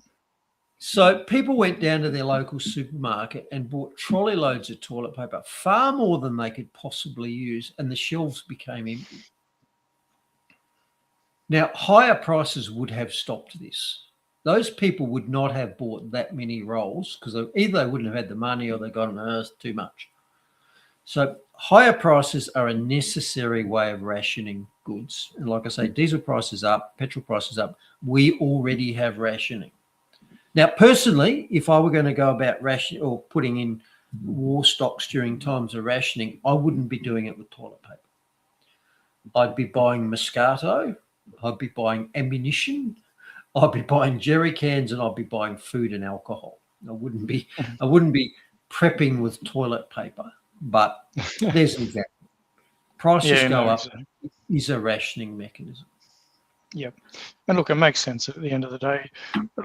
and this is the thing, I think most reasonable Australians would say in this situation, let's say it wasn't the fault of the incompetent government putting us in this situation, that would say, well, look, as Australians, if you could look at talking to your employer from working from home, you could look at carpooling with other people, and you looked at, the way that I look at it, our food is one of the most critical things that you can have, right? Food's massive.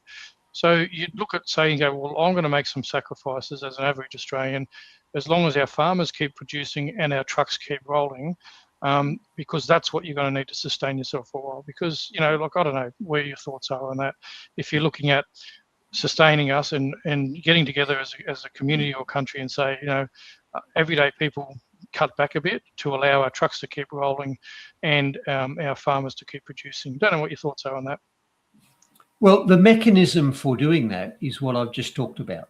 So the mechanism for allocating that resource is by price. And that way, the resource, be it diesel or toilet paper or whatever, it goes to the use that values it the most. And I will cut down my use of it because I don't value it as much. Yep. Yeah. Would you see?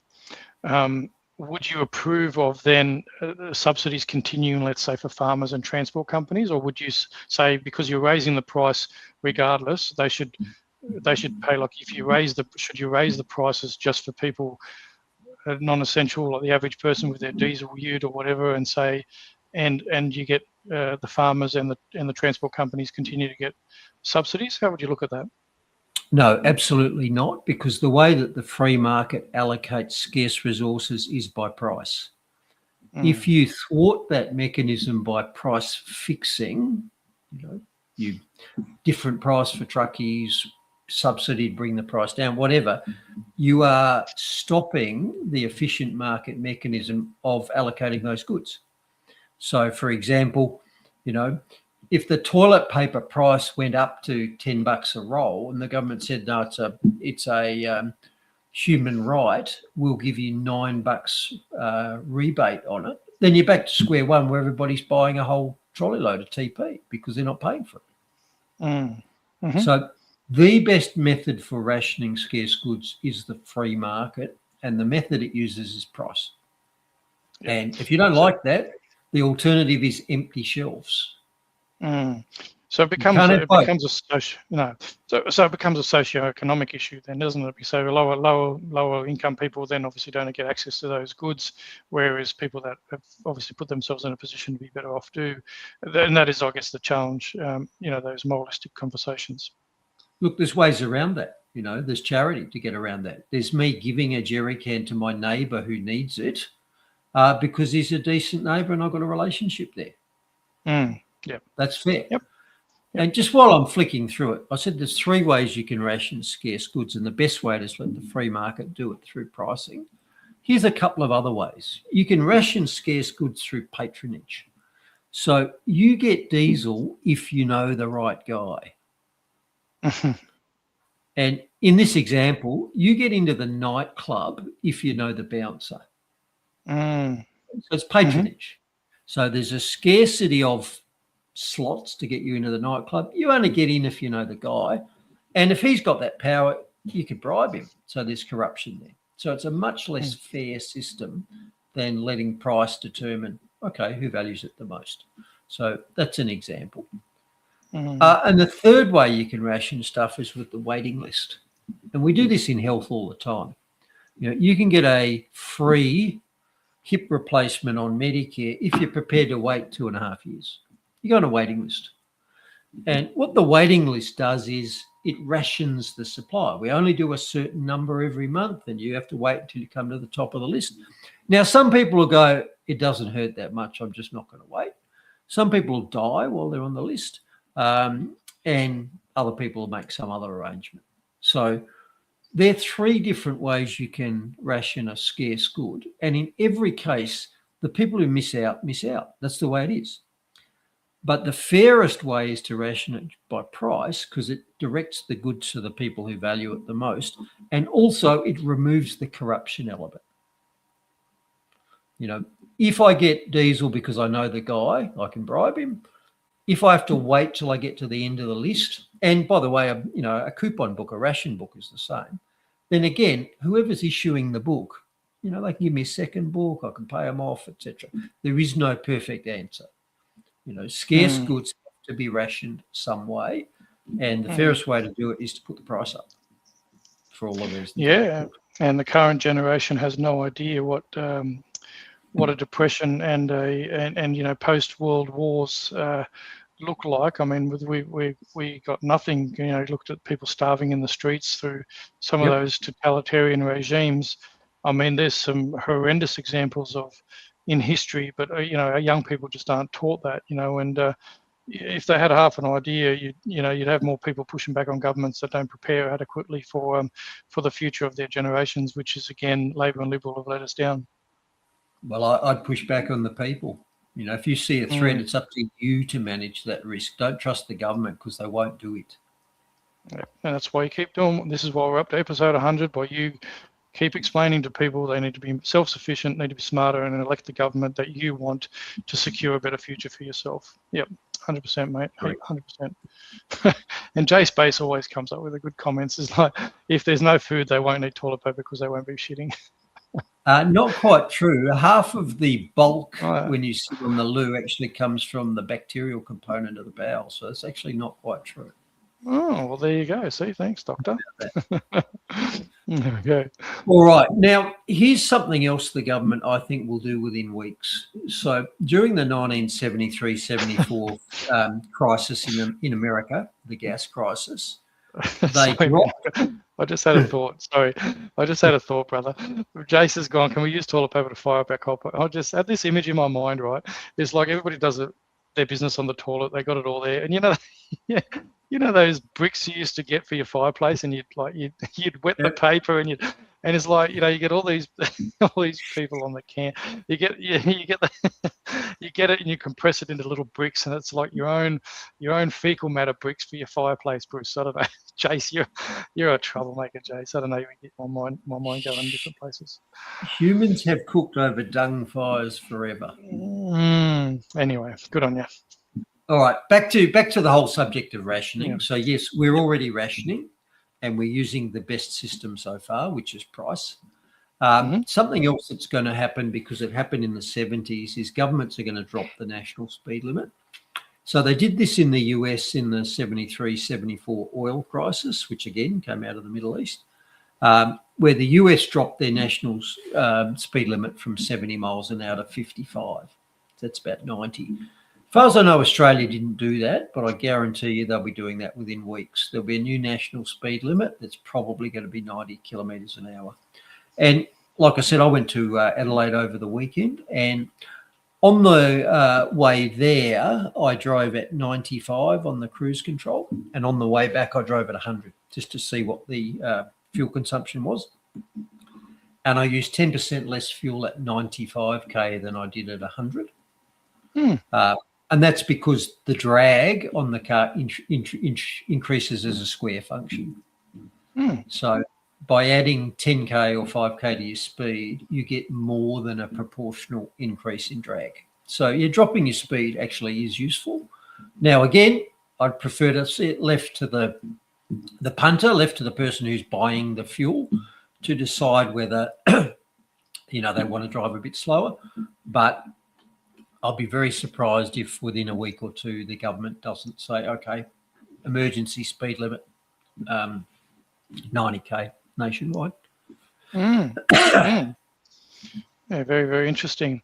And, this is another thing. I know we've been talking very hotly about EVs. I mean, you're very critical of EVs.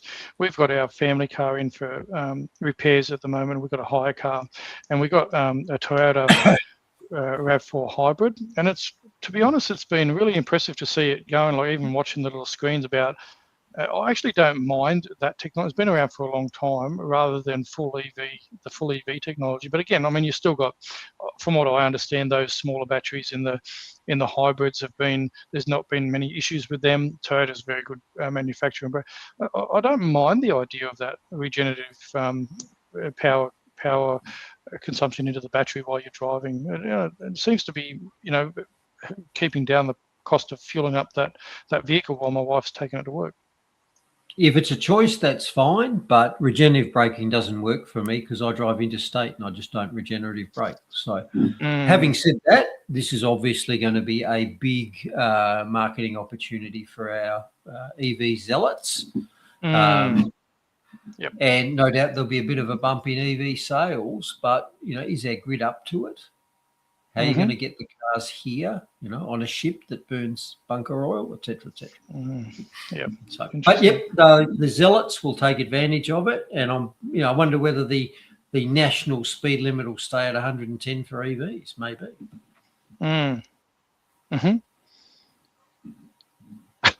Drop the speed limit on push bikes. Yeah, that's true. You go too wild there, Jace. That's why. We better keep rolling because we got a fair bit to go because there was a fair bit of padding at the start, you might remember. Well, I did tell my family that it might be a longer one, Bruce, because of the intro. So I did pad it out a fair bit at the beginning. But I think, I actually enjoyed it. But there you go. That's just me. Now, another escalation in the war that's already been won, according to Trump, is that the US has started deploying tens of thousands of Marines to the Persian Gulf aboard naval ships. What they might be needed for if the war's done is anybody's guess, I suppose. But one suggestion is that the US is going to use these to seize Karg Island, which we touched on last week. That's the main Iranian oil loading facility, which is way up the top end of the Gulf. So it's best part of 1,000 kilometres past the Strait of Hormuz closure. And one theory is, we'll send the Marines ashore, we'll capture that island. The Iranians won't be able to use it as an export terminal and they'll capitulate, they'll surrender. That's one of the things. Now, I very much hope this is a complete non-starter because it is a complete non-starter. So you got Karg Island there, right up at the top end of the Gulf. And if the US wants to put any size of military force ashore there, they've got no bases to do it from. They would have to get through the closed Strait of Hormuz, which could be mined.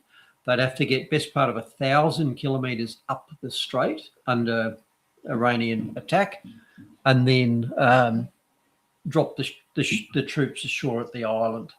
So this would be very costly. They'd lose ships doing it, and at the end of the day, they won't achieve anything doing it because whether or not Karg Island is in Iranian hands does nothing about opening the Strait of Hormuz, which is a long, long way from. So I hope that this is an example of what the Russians called Maskarova, which is like the deception of war, and that they either don't want to use these Marines at all or they've got some other purpose in mind, because the idea of getting them through the strait up there and lodging them ashore would be a military catastrophe. So I really hope they don't do it. And it won't, as I say, it won't achieve anything.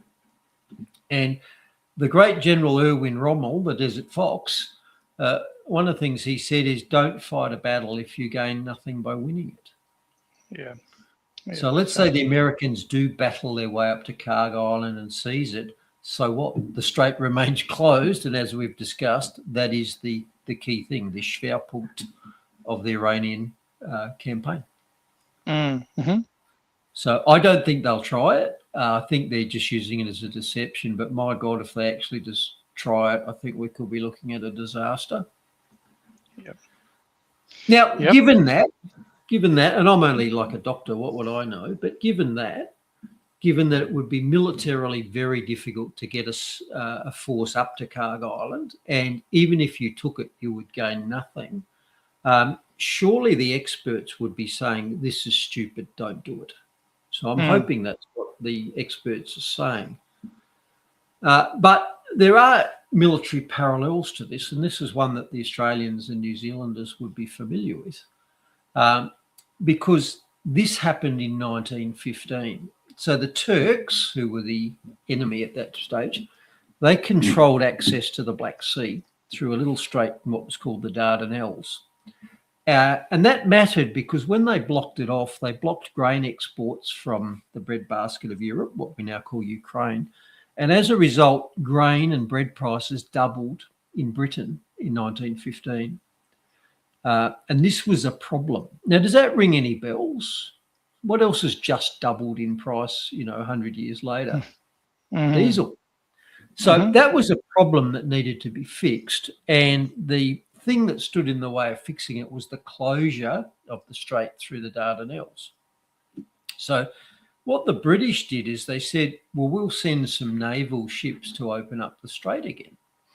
And they did. So Churchill sent a naval task force to force their way through the Dardanelles, a bit like saying the US Navy should force their way through the Strait of Hormuz. But bugger me, the Turks are watching the show, and the Turks had mined the Dardanelles, and 3 battleships were sunk by mines, and a 4th one was seriously damaged. So the Navy's attempt to force this narrow strait against, some incompetent sort of backwards third worlders, the Turks, was thwarted by the fact that they mined the strait. So the naval assault failed. So the next thing that happened is that they put troops ashore because what they wanted to do was control the high ground around the strait so that minesweepers could then get in there without being attacked from the shore. And that's one of the other things that could be used with these Marines is they could put them ashore along the Iranian coast and get them to control the territory to stop the Iranians launching short-range missiles and shelling the ships trying to get through. So 100 years ago, they tried this. They tried this with a naval campaign, which didn't work due to mines. Then they put troops ashore, and the troops failed as well. So there was tens of thousands of Anzacs went ashore on April 15 at April 25 at Anzac Cove, and there was hundreds of thousands of British, French, and Indians went ashore further down. And after about 8 months, they'd made almost no progress, despite like 500,000 troops being put ashore. And they withdrew with over 50,000 casualties, having failed to open up the narrow waterway, the straits, either with naval forces or with land forces. So fast forward to now, 110 years later, they're talking about the same things. Force the straits with naval ships and or put troops ashore to control the area while we do it. So I do hope that Trump watches the show and maybe reads a bit of military history, because we're not flying blind here. We know what's happened in the past when this has been tried and it didn't go well. The problem is the people that are advising him don't care about that because they don't care about human life. They don't care about anything. They've just got an agenda. So all the people that are in his ear and are advising him don't give a toss about any of that. They could give up so many hundreds of thousands of lives. They don't care. Done it all through history. And let's face it, why is this even necessary? Didn't we see half a dozen slides ago, didn't we see Trump saying that the war was pretty much won? So why are they even considering this now? Now, despite the war being pretty much won, Trump came out about 36 hours ago with this threat, which again doesn't sound like he's won the war. So he came out and said, if Iran doesn't fully open without threat the Strait of Hormuz within 48 hours, the United States of America will hit and obliterate their various power plants, starting with the biggest. So that doesn't sound to me like he's won at this point. He's issued an ultimatum that says he's going to destroy all the infrastructure in Iran. So this is a very serious escalation. And it's a very serious escalation because the Iranians came back and said, yeah, well, we'll do the same to every Gulf country. We'll knock out their power points. We'll knock out their desal plants, which, by the way, most of the countries in the Gulf are largely dependent on energy-driven desalination plants for water. Iran less so, it's got mountains and runoff. So we will know by this time tomorrow whether this has happened, because Trump's made a huge escalatory threat here. If he carries it out and the Iranians respond as they've said they will, This is going to take the war in the Gulf to a new level. It's going to end up with the destruction of most of the Gulf countries and certainly their energy export potential. And that's going to be world changing. That is going to change the economy of the world for decades. And there'll be a completely new picture in the Middle East. Yeah. So I really hope that doesn't happen. But Trump's painted himself into a corner. He thought he could bomb Iran into submission and ping off a few leaders. The Iranians correctly assessed that if we close the strait, we can hang on forever and the economic damage will cause America to fail. And that's where we're at. I think that's really where they're at. Trump destroying every power station in Iran will do nothing to open the strait, but it will destroy the energy export potential in the Gulf for decades. I mean, the damage that's already been caused to the world economy is massive, and this could take it to a new level. Yep, absolutely. And so much for liberating the good women, men, children of the nation of Iran, which is all about that, liberating them from a terrorist regime, or their oppression. And they're going to watch them bloody possibly starve and go cold, or bloody, not be able to, heat themselves or eat or whatever. Plus the economy to the world, for what? We'll bomb the freedom out of them. Yeah, we'll bomb the freedom out of them. Yep. Right. Yeah, we'll support you. And then obviously what happens from there is that they either get dispersed as refugees all around the world, or you get large organisations like BlackRock, Vanguard, and State Street going in there rebuilding the damage that's been done. Anyway, sounds very skeptical. Sounds familiar, doesn't it? Anyway, that's I might be pessimistic there, skeptical. So at the start of this 3 weeks ago, I said, do not underestimate how serious this could be. So here's my week 3 assessment, and it hasn't changed. It's got worse. I certainly think this is very serious and has the potential overnight to go up a level. So the strait is still closed, which means Iran is winning. They've identified that they win the war by closing the strait. Because the strait is still closed, Trump is still escalating, but Iran is still resisting.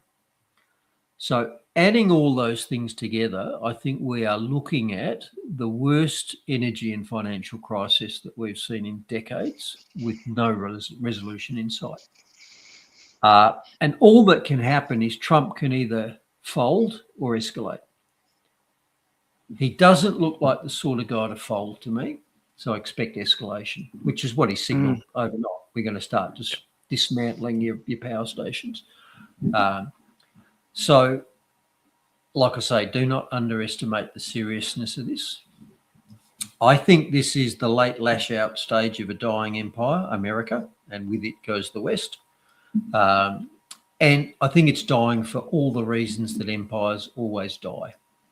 So you've got unsound money, they're printing money. The Romans did this with their debasing their currency.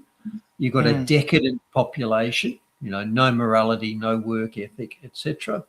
You've got a massive welfare state with all the opportunities for corruption that go along with it.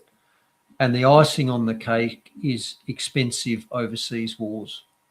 This could have been the Roman Empire I was describing, but I'm describing the American Empire, and with it goes the West. It's the same pattern.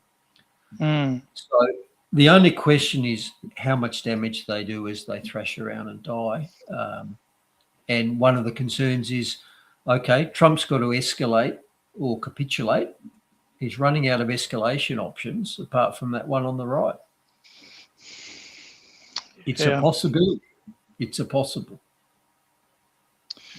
Yeah, well, let's hope that cooler heads prevail. But, when you've got ego and chest beating and power and control, then, to try and maintain, then it's interesting. I saw an interesting post about the regimes that were toppled because they indicated that they were going away from the petrodollar or petrol and all that. They've all been overturned. You got to at Libya, some point people. Iraq, at some Libya, point, Syria, correct. Yep. All of them. Yep. At some point, people have got to put some links together. You know, like you've just got to be able to stand back and go, look at the situation and look at what's been done to protect the petrodollar. I think it's all coming to a head. I think that's all going to unravel in the next year or two. I really do. Yep. Yep. All right. So a week ago, I said, well, that was all a bit depressing, and I think it still is, but that's my read on it. I'm not sugarcoating it. That's how I read it. So let's just flip through a few of our regular segments. Unless you want to dive in with anything, I've sort of been hogging the show. No, well, that's what it's all about. It's about you, mate, not me. I'm just giving a platform. I'm the pleb. Remember, you're Batman. I'm Robin. Oh, is it? I remember when you came up to me all those years ago and said, "Yeah, I just want to give you a platform. I won't get in the way." That's exactly what you said, Mark. Yeah, and now it's morphed into me doing a bloody 15-20 minute intro and, you know, still in the limelight. But you know what, I still stand by it. At the moment, I've had 2 people, that's 100%, that commented. So maybe at the end of our 100th show, Bruce, maybe if we get the audience prepared, we can have a proper poll. And if people say that I should give up my my intro and my little blurb at the beginning, then I'll honour that, Bruce, and we'll go straight into your content. They'll get out of here a lot earlier, by the way. But anyway, we'll leave it up to the audience at the end of it. But anyway, God love you. I think if you choose to get them to vote after the end of this show, given the length of it, that might be regarded as a duress poll. Maybe it's an unfair one because cut me some slack here. Give it a little bit of credit for preparing the little slideshow from our previous shows. So maybe I'll get a bit of grace with this one. But anyway, let's see how we go. And I do. Okay, so not easy being green. So yeah, bad timing this week. But apparently, the radars that nations use to look for low-flying, slow drones coming into their airspace are messed up by wind farms, particularly those out to sea, because the rate of rotation of their blades just throws off continuous echoes. So the radars really cannot see the airspace around a wind factory. So this might not be the best time to have discovered that. What else? Got a bit of health. So I mentioned this at the start. So the health epidemic in companion animals is the same as the health epidemic in people. So this story said that there's this growing epidemic of chronic illness in companion animals, dogs and cats, cancer being one of them. And this parallels what we see in humans, and the reasons are probably the same. It's probably metabolic illness. It's due to our unnatural diets and the chronic inflammation and ill health that feeds off it. And you know my thoughts on the topic. Humans are what we call preferential carnivores. They prefer to eat meats. They're prime fuel. But they can, at a pinch, eat other things. So they're not obligate carnivores. Like my cat, for example, probably wouldn't do too well eating potato. But humans can eat other things, but they do best, and they prefer generally to eat meat rather than vegetable matter. That's what nature intended. And if you fuel them with what nature intended, which is sitting on that chap's shoulder, and by the way, if we end up in a famine here with the changes we've just talked about, did I mention the other day that 40 kangaroos hopped across my fence, transiting somewhere else? I don't think anyone would notice if only 39 hopped out the other side, do you? No, not at all. All right, so that's what humans look like in their natural environment with their natural fuel. But if you change, and instead of that, if you feed them food that comes out of a factory like this, they tend to end up like that character on the right. So there are metabolic consequences for humans if you fuel them on the wrong stuff. You know, their engine doesn't run as well. It coughs and splutters and backfires. Now, it's the same for cats and dogs, because cats and dogs are largely carnivores as well, and they should therefore be eating their natural food. And if they are, they do their best. And in fact, my 2 farm cats exist solely on raw meat. plus anything that they sort of freelance along the way. So I was sitting watching the TV the other night in the dark in the lounge room because I turned the lights off and just have a low orange glow. And believe it or not, a bat flapped across the lounge room. I don't know how it got in. I haven't seen one here before, but a little bat flapped across the lounge room. Ranger, my orange cat, awoke from a slumber, leapt into the air, caught it on the wing, and inhaled it in less than 30 seconds. So that's the natural foods that my cats eat. And they're great. They're thriving. They look really good. My daughter's got a rag doll. It'd be bloody stuffed to be able to do something like that. It's bloody, I guess the personality of a bloody surfer dude on bloody smoking the pot, man. You know, like the rag dolls. Right. He's like he's a beautiful cat. Like he's just absolutely beautiful, but he's just like typical to his name, just a freaking rag doll. Now evolution will sort that out in a couple of generations if it comes to it. Now, on the other hand, if we feed our dogs and cats biscuits, we get the same effect as we get if we feed humans biscuits. You know, come from the same sort of factories. They've got the same sorts of ingredients, and the result metabolically is about the same. So here's a few take-homes from the story. So it said that in the modern era, dogs and cats have astonishing cancer rates. 1 in 3 cats dies of cancer and 1 in 2 dogs dies of cancer in the modern world. 50 years ago, it was 1 in 100. Wow. So massive increase in cancer in dogs and cats. Now, one of the authors, Dr. Seyfried, said that he thinks cancer is a metabolic disease, not a genetic disease. So it's caused by disruptions to your metabolism, not by you inheriting a bad cancer gene. And that in consequence, he thinks you can address that with a ketogenic diet. And how many times have I said that? Cancer cells are abnormal cells. They don't metabolize normally, and they're often very dependent on sugar. So if you take a keto or a carnivore diet and starve them of sugar, you starve the cancer as well. That's true in people, appears to be true in dogs and cats as well. Now, on the other hand, the other author, Dr. Ian Billinghurst, said that the current system is a pharmaceutical model rather than a nutritional model that depends on a disease-promoting Western diet to create patients and toxic non-curative treatments to manage them, a highly profitable cycle. This is a vet speaking. This is not a doctor. This is a vet saying exactly the same thing. So the food is set up to make us sick, and the healthcare system is set up to farm us whilst we're sick. Yep. Now, as noted, that on the left is what my cats eat. They eat chicken hearts a fair bit. I sometimes feed them giblets, and if someone can tell me what the hell a chicken giblet is, I'd like to know. Doesn't seem to be any recognisable piece of anatomy that I've ever heard of. Giblet. Okay. And you get these at Coles, which is great. But that's what my cats eat. Plus, as I said, they freelance. They eat rabbits, they eat birds, etc. And that's what cats are. Sorry, they're carnivores. You know, they're not goats. And both of my cats, fantastic smooth coats on them, and they're trim.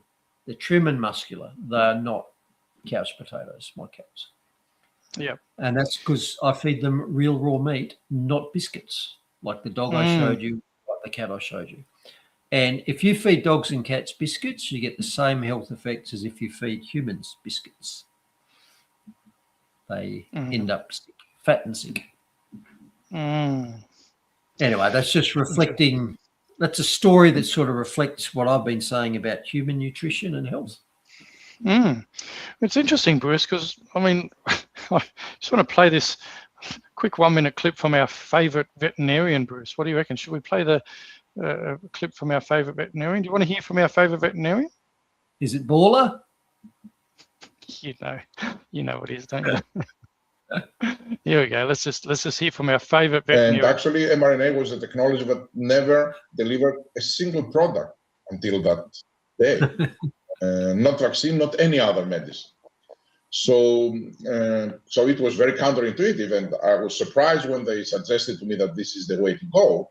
And I questioned it, and I asked them to justify, how can you say something like that? But they came and they were very, very convinced that this is the right way to go. They felt that the 2 years of work on mRNA since 2018, together with BioNTech, to develop a flu vaccine, made them believe that the technology is mature and we are at the cusp of delivering a product. So they convinced me. I follow my instinct that they know what they're saying. They're very good. And we made this very difficult decision at that time. Mm-hmm. There you go. That veterinarian, Albert Buller, the veterinarian there, just said, look, they convinced him, Bruce, and it looks like it's good for cats and dogs and humans. But anyway, there we go. Pro tip, Albert, health comes from what you eat, comes from your food, not from your pharmaceuticals. Roger. And Jace reckons they're not going to let anybody's getting near his giblets. Well, Jace, go and do a search. Tell me what the hell a giblet is. Yeah. Do we really want Jace to give us a comment about what a giblet is? Anyway, good on you. They almost look like these sort of fibrous seashells, but apparently it's some part of a chip. Sounds like it. All right. Second health story. So the bad news about COVID and the injections is just continually coming out nowadays. And this story from Robert Malone's website tells us that repeated boosting did cause immune damage, and it tells us why it did. And many of us know this anecdotally. So those of us who didn't get any shots at all, either we didn't get COVID or maybe got a positive test without really being sick and never got it again after that. Whereas our multi-compliant boosted to the gills, to the gizzards, neighbours seem to get the COVID every 6 months. So why is that? Well, this story explains why, and it's due to a phenomenon called immune switching. So the more shots you get, the more tolerant your immune system gets of the pathogen. So here's a bit from the story. So your body makes different sorts of antibodies depending on whether you've encountered the antigen before, how dangerous your body judges it to be, etc., etc. And so when you first encounter an antigen, your body says, that's dangerous, that's an infection, I better make a killer antibody. And it does. And these antibodies are from class 1, 2, or 3 IgG. But your body doesn't want to keep doing that forever if you're getting multiple exposures to an antigen that actually is not that dangerous or not dangerous at all. So if you get lots and lots of exposures to an antigen, your body switches from making killer antibodies to making these tolerance antibodies, IgG4s. And that's called a class switch. Instead of making the 1, 2, 3s, you start making more of the 4s. Now, in nature, this is helpful because it allows you to become tolerant of things that you should not react to all the time, like grass pollens or bee stings. You know, it's not beneficial to you to get a life-threatening allergic reaction every time you sniff ryegrass or get stung by a bee. So your body with repeated exposure says that's not a dangerous antigen. So instead of creating a massive immune response, I'm going to do the opposite. I'm just going to tone it down and ignore it. And that's what happens. And the more shots you got, the more class switching you got. So Pfizer was worse than Moderna, and we didn't see this with natural infection. So if you got lots of Pfizer or lots of Moderna, your body started saying, that's just hay fever, ignore it, which is bad if it's a real infection, and it explains why, you know, your neighbours keep getting it all the time. Now, you don't get it with natural infection, and the reason for that is because the virus was changing all the time. So when you got a second exposure to it, there was enough different stuff in it that your body went, okay, I'll attack that rather than just, grass pollen again. So we sort of knew this phenomenon existed, and that's why it exists. You get a class switching, so lots and lots of boosters turns off your immune system rather than benefiting it. And of course, the measure that they used to see whether it worked was they just measured your antibodies. You know, we gave you a booster, your antibodies went up. Great, it works. No, it didn't work because the antibodies that went up were tolerance antibodies, IgG4s, which made you more likely to get sick, not less. Okay. Right, we're getting there, Mark. We're getting there. No, that's all right. We have plenty going on. It's good. Finance this week. So here's a week-on-week. I'll come back to that in a sec. So this week, most things are now going down. The only thing that's gone up is oil, and that's up 10% since a week ago. All the other stores of value or commodities have all gone down. So gold, silver, Bitcoin, and even the stock market. And that's normal when you get a financial crisis like we're getting now. So people find that they need money for some reason. Maybe they've got a margin call on their investments. Maybe it's now costing them $200 to fill their car with diesel instead of $1. So in that environment, they go, okay, I'm going to sell something, so I've got cash. And if that's something gold, that's downward pressure. If it's silver, it's downward pressure, et cetera, et cetera. So it is normal for things to be down in price at the moment as people sell them because they're concerned and they want to have the dollars for whatever they need it. Now, that's usually a temporary phenomenon, and a few months into a financial crisis, the real assets usually turn around and go back up because money gets printed by governments to deal with crises, which causes inflation. So the money loses value, the other things don't. So I'm not at all surprised to see most commodities down in value at the moment, and they'll probably go down more. And there's an old saying in investing which says, when the herd stampedes, the pretty horses run just as fast as the ugly ones. So people don't just sell their low-performing stocks that they don't like. They sell whatever they can to get dollars because they need them. So don't be surprised if gold, silver, etc. loses a fair bit of value in the next month or two. But I would be surprised if in a year or two they're still down. I think they'll be well up. Come back around again, yeah. Yep. Righto. So here's the fuel prices at my local service station a week apart. So petrol is up 10 cents a litre in all categories, 91, 95, 98. And diesel is up 30 cents a litre. So diesel's up 10% in a week, in other words, and petrol's up 3 to 4%. So I think I said at the start of this we could see a 3 handle on petrol, on fuel by within 3 weeks. Well, I'm going to say 299.9. I'm not going to say that I missed. Are you going to say that's a missed prediction? I'm going to say that's $3, all right?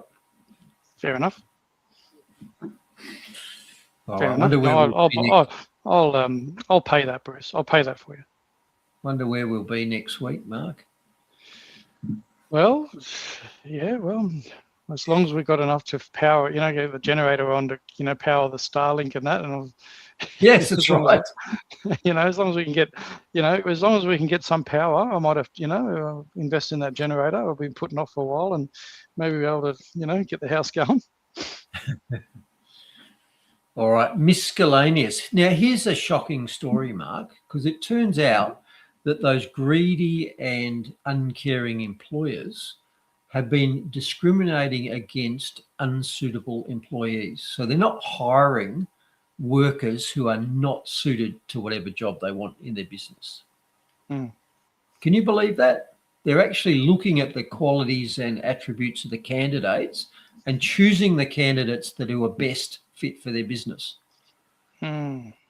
And in doing so, they're going, okay, you're a schizophrenic. That's not great for our business, or whatever. They're too old, oh, you're 87. Are you really going to be getting up and down ladders and doing tree pruning, or whatever other disability? So shock horror, employers are failing to ignore unsuitability and instead hiring suitable candidates. Now, I want to translate that whole concept that, you shouldn't discriminate when you're hiring for your business. I want to translate that into a couple of real world examples. So on the left, you got, greedy airline refuses to hire blind pilot. Discrimination, blatant discrimination, Mark. Or you might have autopilot. I got autopilot. It should be right. How are you going to program it, mate? You got Braille keys? Yeah, that'll be next. You got orchestra discriminates against deaf musician. I just made these up, but here are examples of that this. If we regard the employer's actions as unacceptable, well, these would all be unacceptable too. Mm-hmm. What about this one? Professional basketball team unfairly chooses tall athlete over tubby kid. Yeah, no, fair enough. Blatant discrimination. Absolutely. And it doesn't just have to be people. What about this one? So new car customer insists on getting a new car instead of paying same money for old clunker. It was just discrimination, Mark. Car's a car. Yeah. No, that's exactly right. How could you possibly discriminate? You should just buy the first car. Yep. I get the point. Now, here's a personal favourite. Hateful bigot refuses to date trans woman because he wants a real woman. Yes. Now, there might be a bit of life imitating art there before long. But that's just that'd be sex discrimination as well. Where's E. Karen? She'd be onto this, wouldn't she? Absolutely. So they might be all sort of edge cases, but they're good because they're illustrative. And the point that I want to make here is that private businesses are not welfare centres. The purpose of a business is to take capital and turn it into profit by selling a product or a service to people who want that. That's what they're there for. And the business owners are actually required to manage their businesses prudently. If they make bad decisions and the business goes bust, they may be breaking the law. In the very least, they're likely to be breaking the business.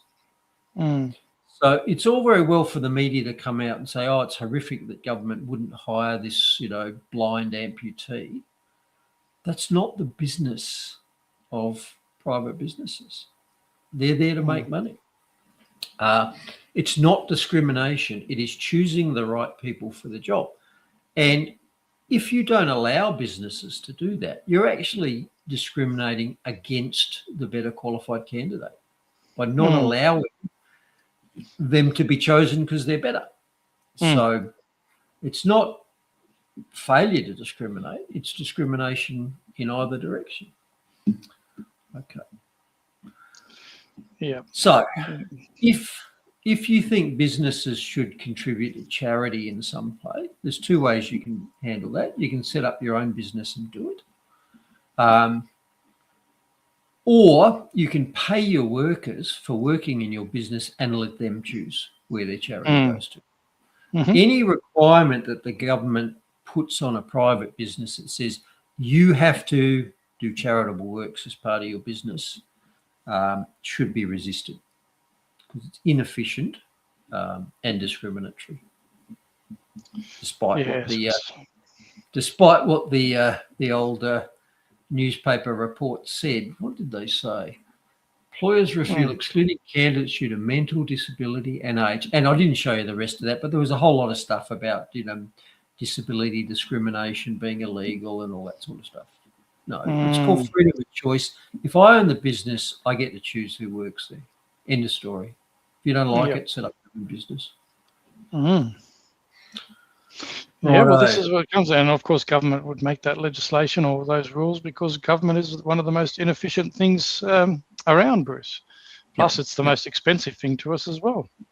Yep, and the government is a de facto welfare state for everybody, including workers and non-workers. Yep. All right, it's Uslam time, so we're just about there. So we're going to start the Muslim section with yet another example of the old climate change and. And this story tells us that climate change is making the days longer, Mark. Of course it is.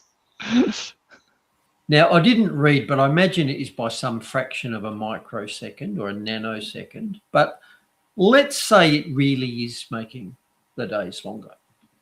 So what have we got here? We've got the weather getting warmer and the days getting longer. I call that summer. I call it summer. I'm all in favour of that. Yeah, Roger. I don't see the problem, Mark. Yet they still discount the Earth having an influence over the climate, the sun having an influence over the climate. Yeah. Well, of course. It's not like going out in the sun makes you feel hotter. That's crazy talk, Mark. Yeah, well, it's not like getting out of the sun by getting in the shade under a tree would make you feel cooler. What are you talking about? All right. Now, here's a second climate change, Anne. Not only are the days getting longer, but the days are getting more dangerous for rhino because they're getting poached more because of climate change. Now, I'm only imagining that the mechanism is probably the longer days lets the hunters sort of hunt for longer. I didn't actually look at the mechanism there. All right. And finally, as discussed at the start, and thank you, Henley, for sending me this. So this prisoner died and was resuscitated whilst in jail, and then argued that he had thus completed his life sentence and should be released. Yeah. Well, I'm just saying, can you fault his logic for me? No, I don't know how I would argue against this. He's thinking outside the square for sure. Yes, I think Definitely it's brilliant. Yeah, wouldn't you try the same thing if you had a life sentence in jail? Well, when you think about it, when he's in jail, the state is required to keep him safe, to feed him, medical care, etc. So they were in charge of resuscitating him. And one of the legal maxims, I think, is called the but-for test. You know, but for you drink driving and hitting this person on the bicycle, they would not have been injured. But for the prison staff defibrillating him from his cardiac arrest, this wouldn't have happened. I think he's got sound grounds there, if you ask me. Don't you? 50-50 chance, 50-50 chance, Bruce. Let's see. We'll follow this one with anticipation. Time for an appeal. Yeah, absolutely. I like it. Absolutely. I like it, Mark. I like it. I love his style. Look at that. Episode 100, 2 hours, 16 minutes in. So we're still not doing too bad, even with all my fluffing out, Bruce. So, I've got to say, I was watching the comments coming in after that, at the moment, and it's okay. Like, if the audience does want to actually be brutally honest, I have been working, for most of my life to try and broaden my shoulders. So I'm working on it. I can take it if people want to put negative. But at the moment, Bruce, it's all in my favor. I've got 100% people saying, come on, no, Mark's intro's got to stay. So unless I get a few more that say, no, that's it, now Mark's got to go. I mean, there's about seven comments so far that have said that. So I'm just gonna go with it for now.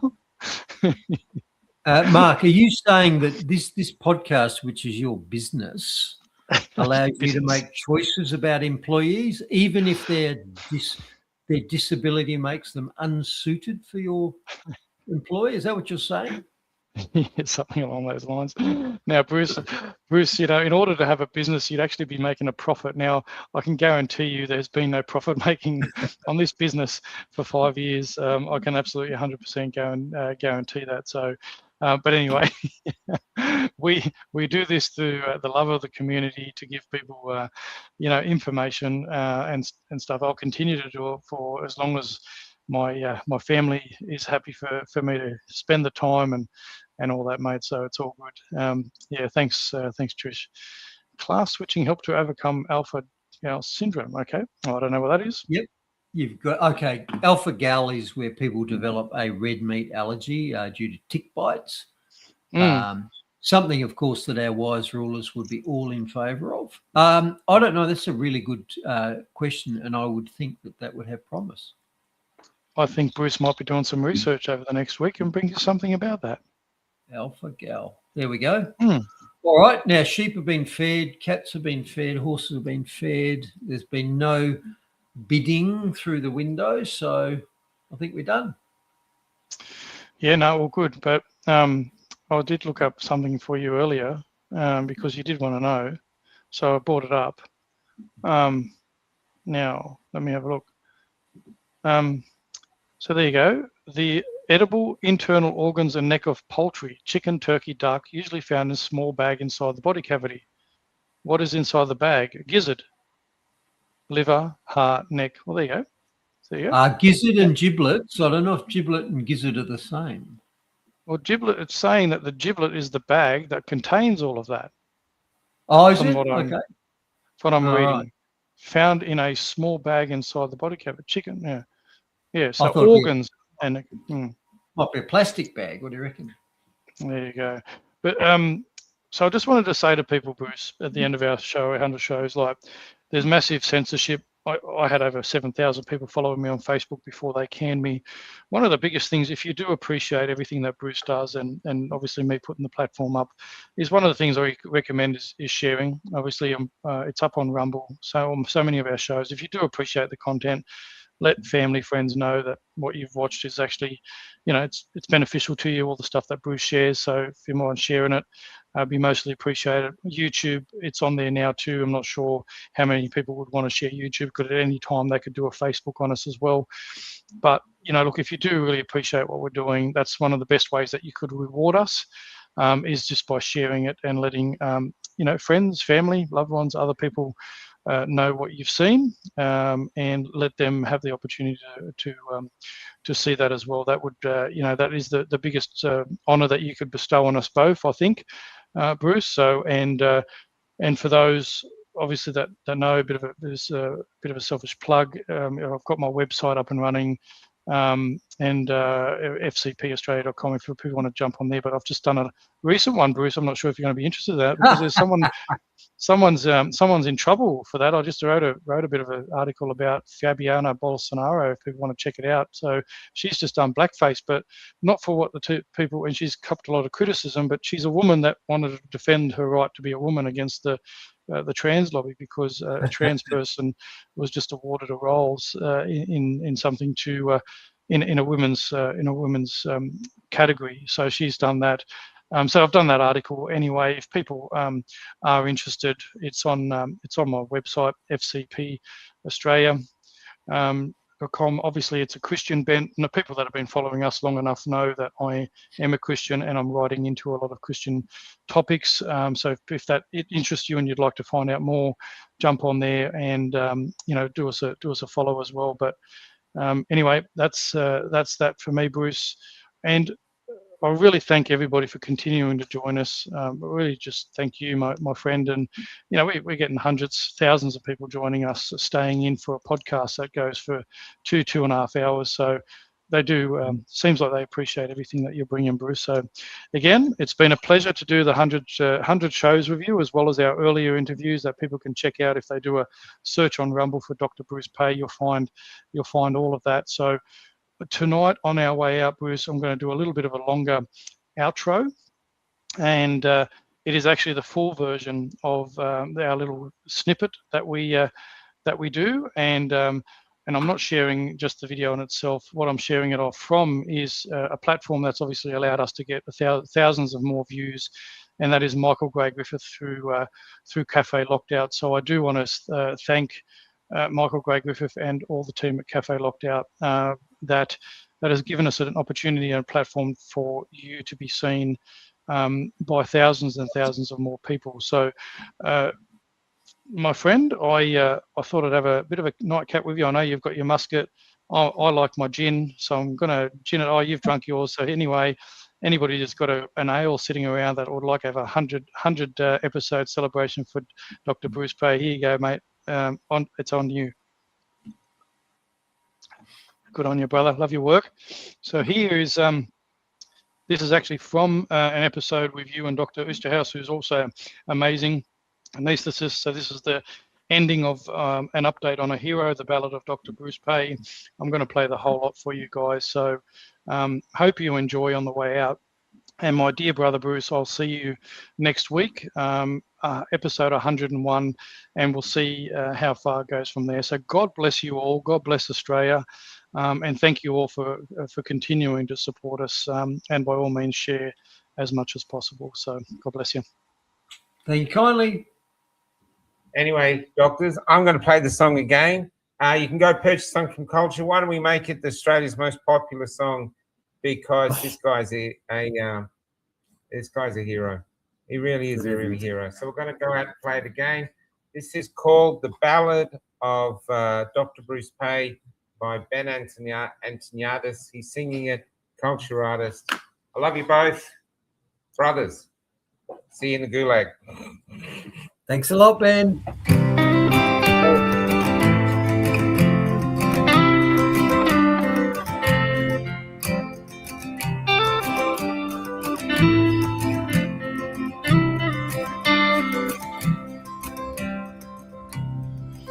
In a rescue chopper, they fly him out to save you from the road.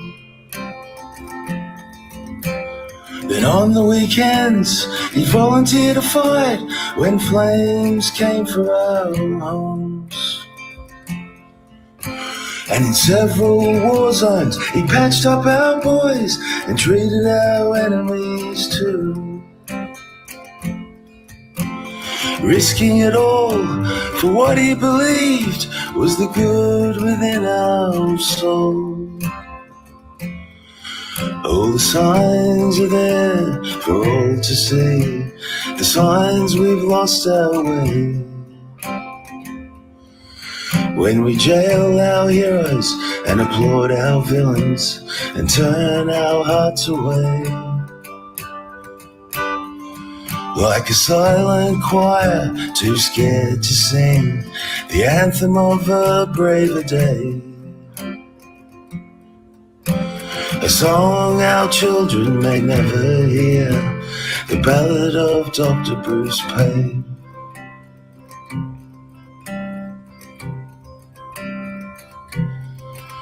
But when he questioned their lies, they cast him out until he ended up behind bars. A number on a ledger, another forgotten digger, like Monica, Nick and many others. As those who pledged to serve and protect got off on making us suffer. Beaten and mauled, we clung to freedom as they pepper sprayed our grandmothers. Oh, the signs are there for all to see, the signs we've lost our way. When we jail our heroes and applaud our villains and turn our hearts away.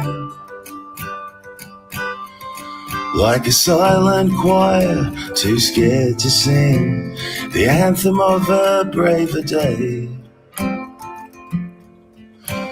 A song our children may never hear, the ballad of Dr. Bruce Paix.